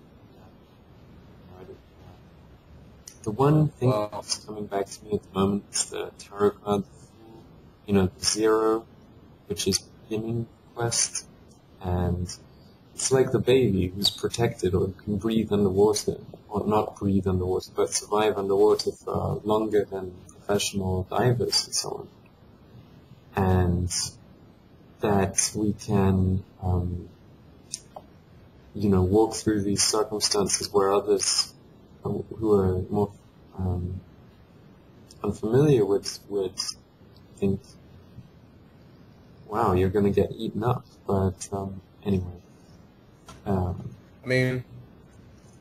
I mean, as I deal with it every day, I'm noticing that, okay, like Louise said the other day, like food is an addiction, and that's just what it is. So I started playing with that thought. And I'm going to say about 3 weeks ago when I was really, well, maybe about a month ago, when I was really hustling for a job, there were 2 days where money for me was as tight as it had ever been. Currency was high, but money was very tight, right? So I was on a very strict diet.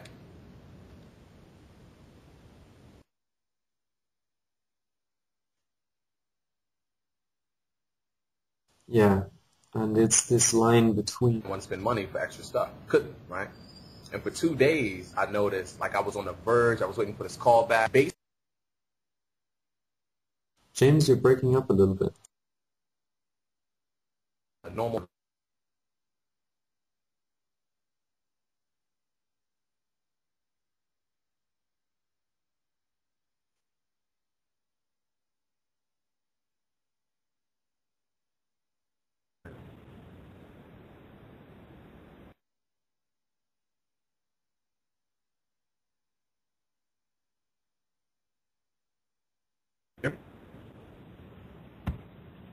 I'm afraid you broke up just now, so didn't get through to you in your transmission.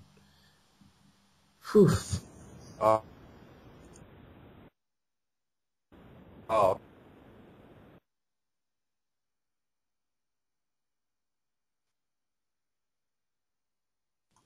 So,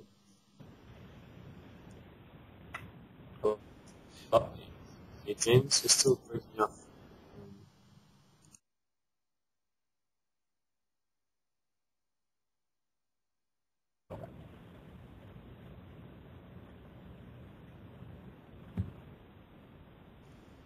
Can hear the microphone open, but for some reason you faded in and out, so maybe you just want to try summarizing, restating what you just said.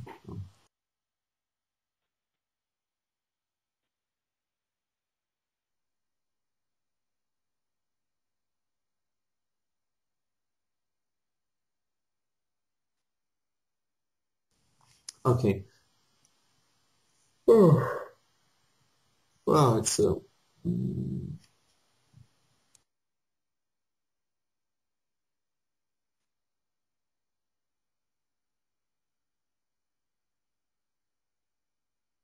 Hey, Sam, or family, I was thinking of the contradictions when we're talking about cultural, and that things vary, and I was thinking about the hypocrisy. I was watching the world news the other day, and they had Hillary Clinton, was it in India, or I forget where she was, but that wasn't important. What was important was the statements were being made, like, the atrocities that are going on toward women and the inhumane treatment toward so-and-so, and not that I was insensitive to all these horrible things that are going on, all over the world, everywhere right now. But the thing that was the weirdest, that I couldn't help but laugh, is that right here, there's the same things that you're judging other people for doing. We're doing right here. So to point a finger at others and say you shouldn't do that, you shouldn't treat women badly, and you shouldn't kill people, and you shouldn't keep people from eating food, and you shouldn't do this or that, but yet right here in our own country, people are not liberated, people are not free, and people are subject to programming, and it's like cattle so that capitalists can capitalize. So I think that we've all been fed that line, wherever you are, you know, that do as I say, not as I do, garbage. And it is infectious, and as we said earlier in the call, you know, in tribes, they treated fear as a disease and said, you can't bring that here. I mean, it is a special type of vibration. If we look at these words about emotional states, they do leave hints as to why they're caused. And you know, what does fear make us do? It makes us put up a pretense, right? And it's interesting you also talk about capitalism and capitalizing, because in law there's this thing called Maximus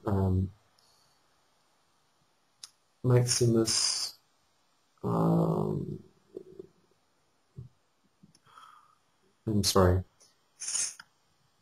Basically, writing something with capital letters and writing something with all capitals or just the first letter capital or all minor letters has very different significance. And if we, you know, just see that we are being played, like these animals are being shuffled around in pens, in slaughterhouses, that, yeah, definitely.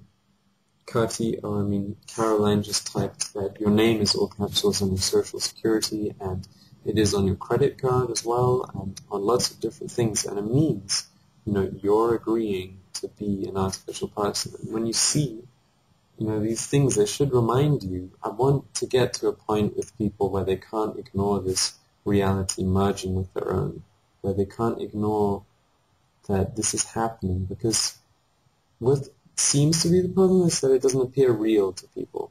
And once it starts appearing real, then we'll get to, that is, well, of course, key to realize you're not this thing which everything tells you are.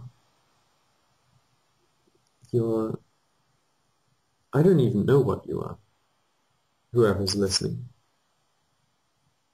I don't even know.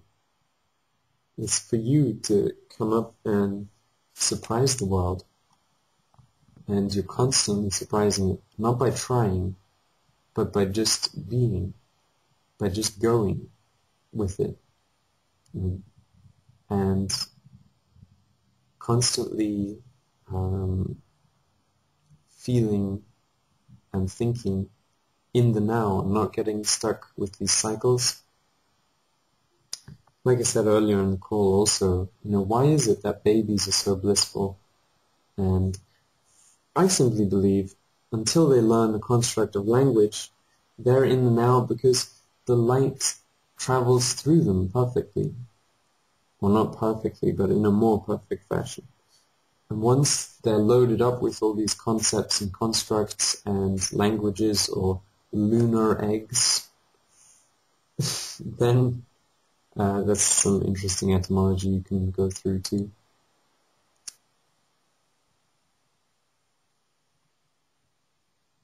Yeah, then you can see, you know,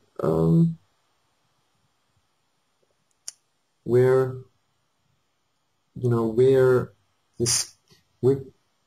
creativity competing against itself, where, you know, this indefinable thing seeking definition, where, you know, the sound behind all sounds, and each of us is that.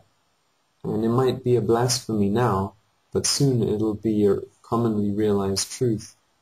All of us are God, you know, in our unique ways. You might just be the God of your balcony or the God of your house. It just meant Lord. You know, it just used to be a title. And there are many gods who walk the earth. And in India, when you go there, you'll find out there are still gods. And we have these simplified terms, and we really need to get over them, because they're ruining life for so many people, and they're waiting to live until they die. You know, and that's not the way it works. So, yeah, we've got to, you know, find out where we want to navigate to. And I did just want to say thank you to Keishon, or Chishon, as she's now renamed herself, and Keyshawn. yeah, Chishon. It's good to have you on, and I'm sorry that it's a bit heavy sometimes. And it is good to have a sense of humor, but yeah, sometimes the jokes on me, and I don't think it's funny. Of course it is. There is some. I think everything we have to do to strengthen, raise the aura, to bolster the auric field, to grow the auric field, is all of the pieces that we know. And it's very true that knowing is one thing, but application is another, because we've actually chosen to apply what so many have come across, right? To see effects and to see the results from what we believe, to actually see what the result is if I apply this thing. And I think that's like a broad stroke, because it covers, you know, the intake on every level, what we intake and what our output is. Like, You're breaking up a bit again, but yeah. if everything you think sends out a wave. Okay. Everything we do sends out a wave. Everything we think, speak, you know, ponder, whatever, it sends out a wave. So it's like the strongest auras hold sway. That's just what it is. So. Yeah, yeah.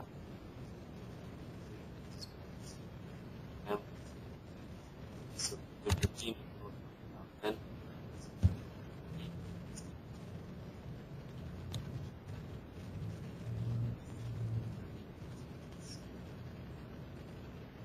the essence of sense in the direction. It's the aura starts, you know, activating and fully being that in this fully visible realm. When we get coherent, when our love is, when you can't question the love because it's so apparent in every action of ours. And I'm sorry that this is all theoretical unpacking I need to do, and I wish people would believe me when I say I'm doing this thing which I'm doing, because sometimes it's like, it's just such a huge quest that feels too heavy sometimes. But then I realize, you know, the burden is light, and light is only as heavy as you make it. And if you allow the light to cycle through you, then it can go and lift you up. So thank you, Chishon, and I'll connect with you, look forward to connecting with you all soon. And I see Carolyn is also going. And yeah, if you want to say anything before you leave, or you have any questions also, then it's always nice to round off the calls like that. Otherwise, yeah, it's just good to keep these things running and going and flowering. So, I wanted to know if those that are left would be willing to try a deprogramming kind of exercise that I've done with my daughters. What you do is you tell me what you want me to know without using words. And since I can't see you, you would just use sound. And you want me to feel what you feel. You want to touch my soul. So what you would do is just use whatever sound, however you can make it to show me that. And I will go first. Okay.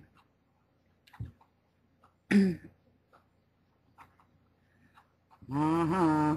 Uh-huh. Mm. Mm. Mm. Mm. Mm. Mm. Mm. Mhm.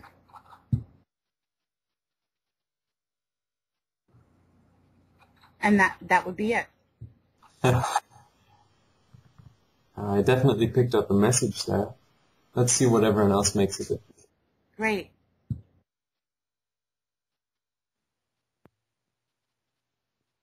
I'm not sure.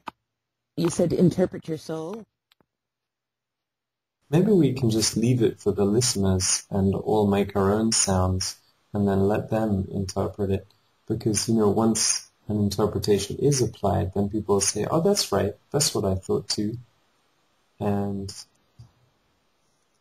yeah. Right. You don't have to decipher. It's right. It's different for everyone. Like we were saying, Crystal, the interpretation is different for different people. So you would tell me what you want me to know and how you want me to feel, and you try to make that happen. What you see depends on where you stand too. Where you choose to stand in the stand. So I'll go next. Hmm.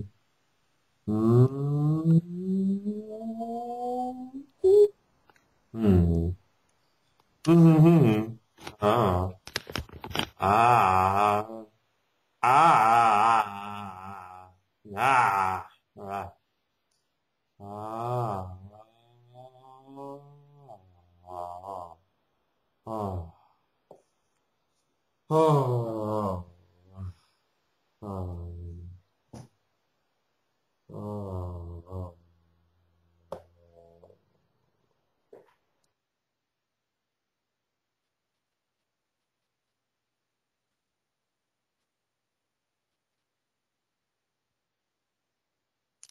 Okay, I'll try mine.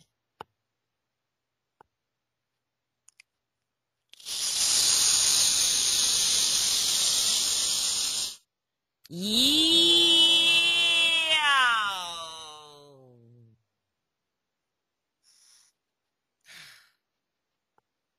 Fantastic. James, you up for one?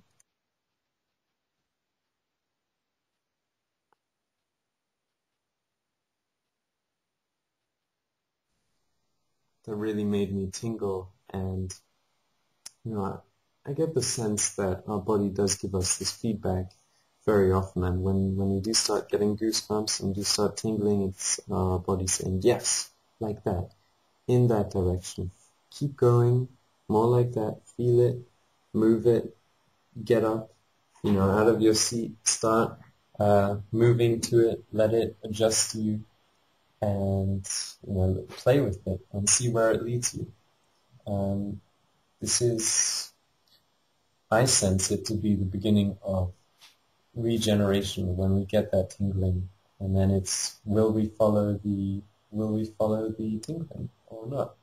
Because I like that tingling. I like it when my hair stands on end. So thank you for that exercise, Regina. It's really great, and I think that can be a good one to pull on some people because it's the language, it's the tones, and it's the philosopher's stones, and we all carry them inside us. They're these crystals which are whirring around and spinning light in all these different directions and different dimensions, and oh yeah. So thank you, Crystal, and everyone who's been on this call. It has, of course, been recorded, and I'll get it uploaded. I'm thinking I'll split it into various parts so people can listen more easily as well, and wholeness and balanced vibrations to everyone. Thank you. Where are you uploading at again? I missed that some days ago because Luis gave a talk, I think 2 days or 3 days ago to Regina, and he said something that I'd really like to repeat again or hear again, and I don't know if that show was recorded as well. And I didn't even ask him to repeat it because he had given a big explanation. But I was trying to listen to how he balanced, or what his friend told him to balance in his observation of light and dark. That call, I was actually with my girlfriend, Okay. so that one was not recorded. The one Okay. next day was recorded. But where are you loading them so I can have a kind of a picture to know where to go? I'm putting them on YouTube because they're very large files. So Is it on YouTube? yeah. Okay. We'll coordinate a bit more on that. Yeah, let me know and give me a link, because there's some things that I heard him say that really I would like to think about. I told him that day, it's good for a lot of other friends that I have to listen to the vibrations, you know, who have come out of those type of situations as well. And maybe someone else's voice besides mine would inspire. It was a fantastic message, and I was really kicking myself a bit about not being able to record it, because I'd actually downloaded the recording software and clicked, you know, the record several times, but it just didn't. Well, it was probably no accident to that, but it's okay. That's true. That's true. James is back on the call, so I was just wondering if you wanted to, if you wanted to have your turn to do the exercise, James.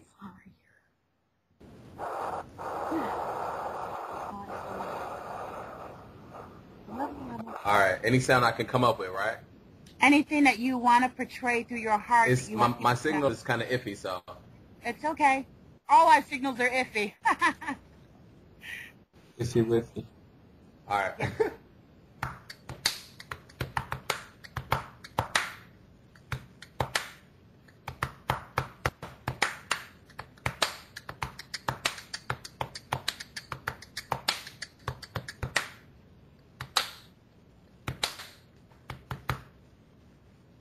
That's what I got. Nice. Did you hear any of that? Yes. Had all of it. It's great. Okay, love it. That was beautiful. So snazzy. Well, thank you, Sam.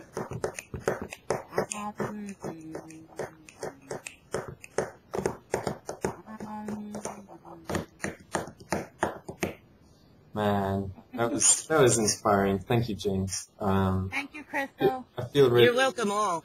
I have one other question. Does everyone here on this particular, this left, do you sleep with your blinders on? Your blinders on when you go to your lucid dreams? Do you do it as a continuous thing, or you just do it when you're meditating? Not to impose, just wanted to know, because I know Seven has spoken about it, but I wanted to see how you carry it into your daily life. By blinders, do you mean visor or? Yeah, your eye visors. Yeah, I'm still having trouble lifting off the ground, as it were. So a few times that I have managed to do that have been with visors on. Regina just typed no, so everyone's different.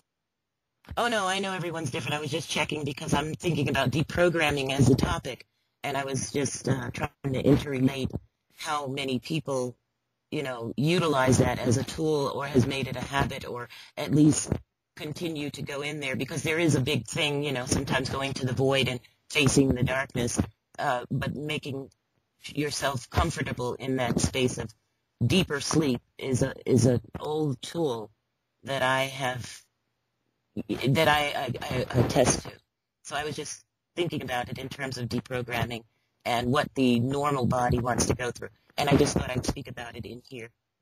I heard that people in the Antarctic, or people really locked away into solitary confinement, actually sleep the cycle of a day on Mars, and I thought that was highly interesting. So, yeah.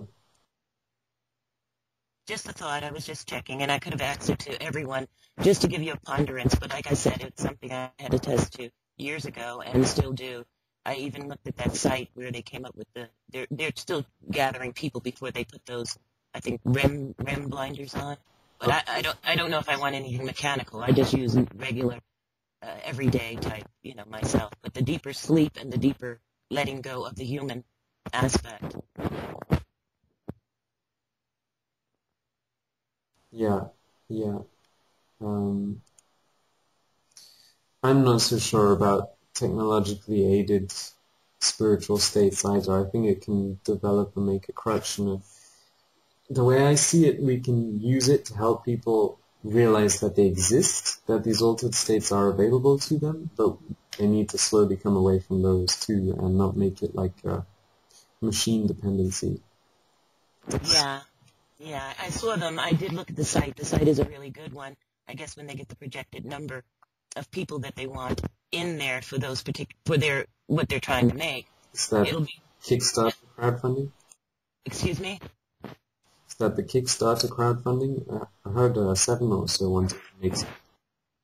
Yeah, I think Seven put it out there on one of these Skypes, and I looked at it, and they're gathering people to back their project and on getting these types of blinders out. They're a little expensive, $90 is a shot, and you put in your orders and stuff like that for them to get the money to create them. But I was just wondering, just as a general rule, and sharing my point of view, because I do firmly agree and believe, I do firmly agree that covering the eyes is very important. Is very what? Important. Yeah. All right. And on that note, I think We'll say good day. And another thing, I thought about going on my fast a couple of days ago. I didn't. I just started controlling the carbs differently, and I think it's working wonderful. And Regina, I did give you a message today. Just wanted to make this note to you that I am working on trying to get those 5 positions in a way where I can just put them right in your box. I'm just having the time with the computer to figure out how to do it and what program I need for it. And the other thing is, thank you for your reading. I even looked at it on the Rider-Waite, so it was great that I opened up and allowed that too, because it's probably the energy that has been going on. And I have, there's not a lot of times where I let everybody inside of me. Throughout my experiences, I've had a different path. I had to walk with the elders of the 50s, 60s, and the 70s. And like Seven explained yesterday, there's so many big heads and big planets out there. You tend to try to hold your own space and not move around and push people around. This is comfortable to me because, everyone here is adept, and yet we can get along in our planetary spheres. Thank you so much for that, Crystal. Okay. I like doing it, and it was my first time. Oh, great. My first time, your first time, we did great. That's good. Yeah. Did you get the link that I sent you yesterday? I sure did, and I listened to her today twice, and I sent you something so that you can know a little bit about me and what I did when I had my children around me. It's one of my favorites. Actually, I would love to sing it. Summertime, when the living is easy. But that you'll listen to it. That's I think Louis Armstrong and Ella Fitzgerald. And I used to sing it in my kitchen scientist class, to my kids. And I shouldn't use the word kids on hyperspace. Children. I was just thinking. Programming. Yeah. I don't need any more goat messages. I know the goat very well. Sacred goat. Yeah, I know the sacred goat very well, and I was taught by a big ram goat, so I know. Yeah, right? Weren't we all? Yeah. Oh, my. Right. I don't want to be butting heads, Right. Well, this was a wonderful talk. Sam and I didn't think it was going to go so well, did we, Sam? In the beginning? Oh, for the deprogramming? Yeah. I try and stay mindless in some Well, what did you think about yesterday's show? If it may not be deprogramming, what do you think about the 2012 show yesterday? I was there. I watched Sevan do some changing in there for his own, growth. I saw some beautiful things. I will listen to that soon. Oh, okay. I just listened to it again today, so it's probably on the tip of my tongue. But just the expansion of what he did and how he put it yesterday was so well done as far as my inner self listened and heard. The way he said, well, I'm going to put these things aside, what I normally do, and I'm going to go in lucidly and ask other questions. And I took that as a part of why I made and some comments in here today. I just said, you know what, let me put aside why I have these remembrances of my own journey, and let me talk more on a broad spectrum about the people that are still experiencing some of these things, even if they're just in my mind. Remember, the cosmos is in my mind. And so even if there really isn't an India out there that's experiencing poverty and it's just a thought form in my mind, I'm trying to make sure that in my mind I uplift that thought form, because somewhere it was implanted in there, and I want to make it greater. The people of India could be over there just having a ball, and I wouldn't know until I get there, correct? So Right.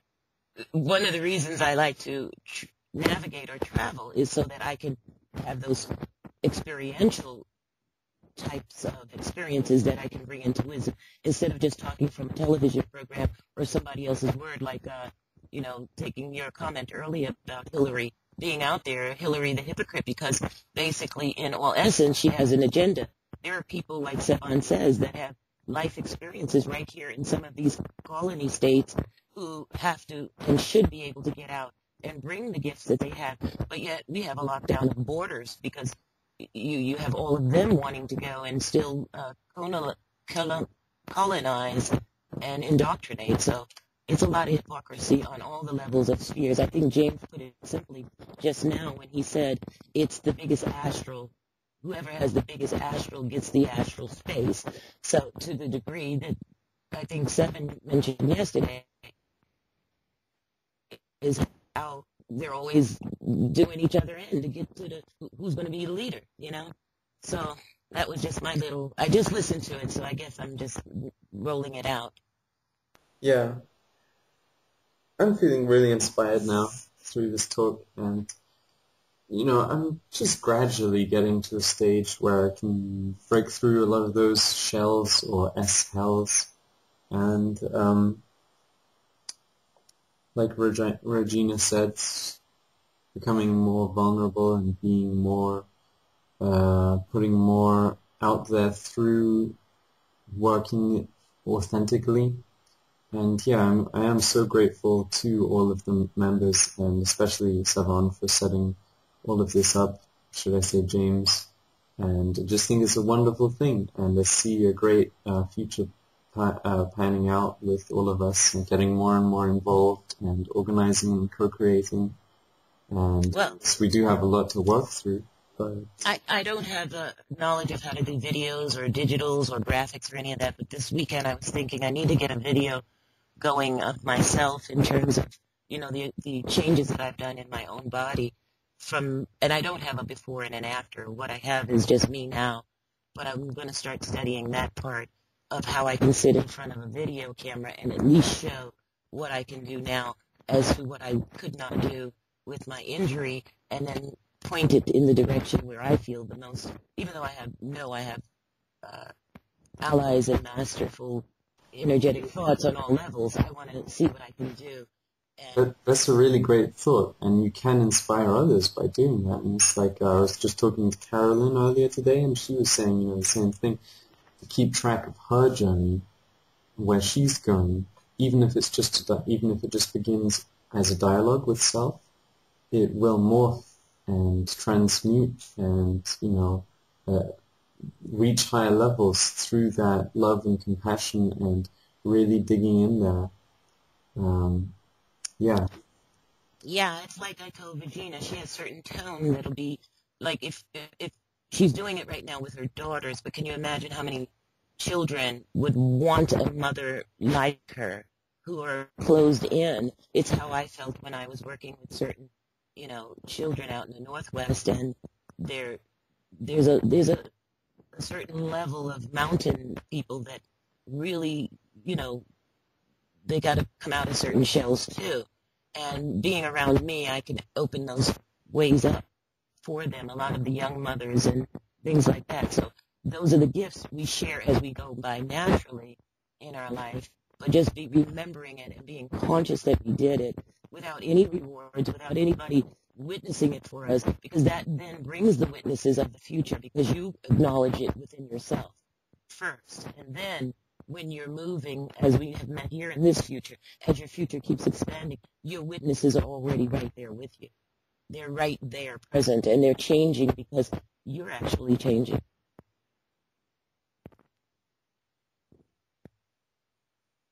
Yes, that's so true. You know, if we don't dare to change ourselves, then we can't expect anyone else to.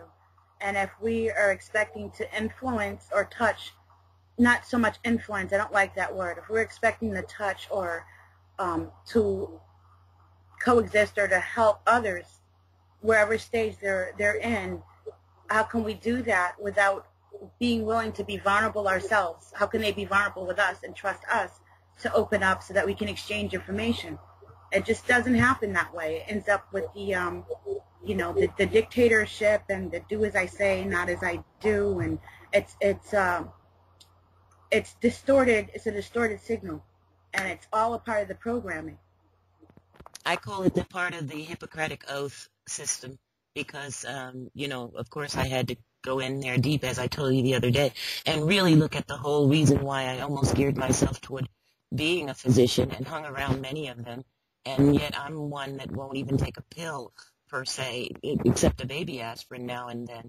So and knowing all the medical and studying all the medical, going all the way through the medical, raising a few interns into great full-blown doctors, you know, as a nurse. So it's a part of that inner standing of the Hippocratic hypocrisy within us, which is also, you know, just things of legend that we have to own, that we may have lived a million times already, but this is the time for this brain and this now to become more than that, to experience all those things inside of ourselves. What I'm picking up from you now is this thought I had earlier today as well, to maybe not see our thoughts so much as our own. Like Louise says, we're never really alone. And then that removes a lot of the pressure, because it's just like we're the conductor of an orchestra overseeing an arrangement within our own personal sphere and, you know, our body. And that could be why it doesn't do what we always want it to do, because it's alive and there are other people inside it. Or not people, but, you know, cells, prison members, or free-ranging animals. Yeah, I think being the observer can give you a great handle on a lot of it at most of the times, because that observational third eye, that eye, once it's there and it's open, you begin to, it's no separation, because you're actually seeing all of what you are. And so the observing position, as I'm doing, you know, people say, well, why don't you use the one where silence is golden as well, you know, if you can go with being the observer of it all. Because at this moment, moving through these seals again, coming up and down, it is called for. I met this frequency of resistance because I was not wanting to leave behind so many, as the prophecies and the prophets of doom were placing a stronger vibration out there, and I had a deep love inside of myself for more than just those that were getting prepared. So, of course, I had been of the knowledge of being prepared all my life, but most people of my knowledge or my surroundings never got with me on that message. Prepared for anything is one of the things, but I was taught later on that there are certain cultures of people who have so much knowledge within them that they're always prepared. So it was a great lesson for me too. And in that, I still agreed with Sevan's mission, the EverQuest of never giving up, because there's always that one part of yourself that wants to know and be a part.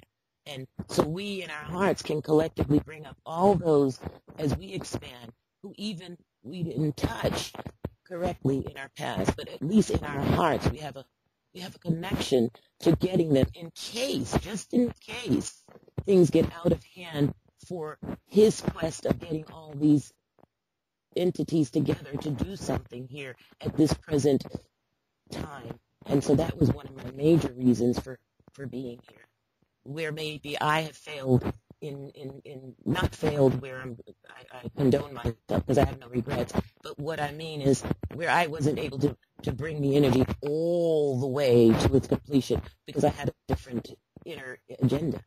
So when you mentioned the voices, I remember a time when I was studying some ancient, with my brothers, I was studying some ancient, the Hetty Haru and all of them. I remember Hetty Haru's voice coming in one night, and she's a weight loss goddess, but I heard her come in, and all of a sudden she opened up this whole realm of all this. I just told him, hey, yo, back up. I ain't listening right now because I got to get some rest. So I didn't do it as the energy she must have used to become who she is, but she's a demigod, and I didn't need all that chatter at that time. So you have to be able to separate also, as you just said, those voices and know that it is an orchestra. We have the right to listen to certain things, but clearing it and observing it and doing it in a wholesome manner is my point here. And trying to get that cleanse and keep moving with the energy and staying present. I'm doing it again and again, and I'll never give up.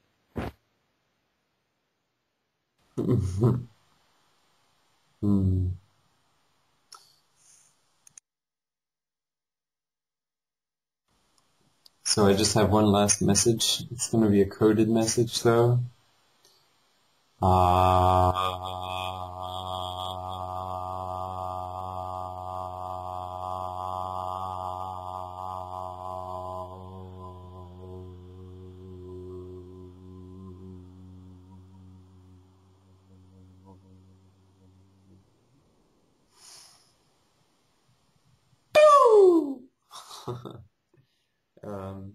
Again, I'm so grateful that you were all on the call, and thank you for sharing all of your knowledge and wisdom and light, Crystal, and Regina, your motivation and your courage, your compassion, and everything, just the, just everything. So, wholeness and balanced vibrations. And let's continue moving or traveling and speeding up our crystal ships.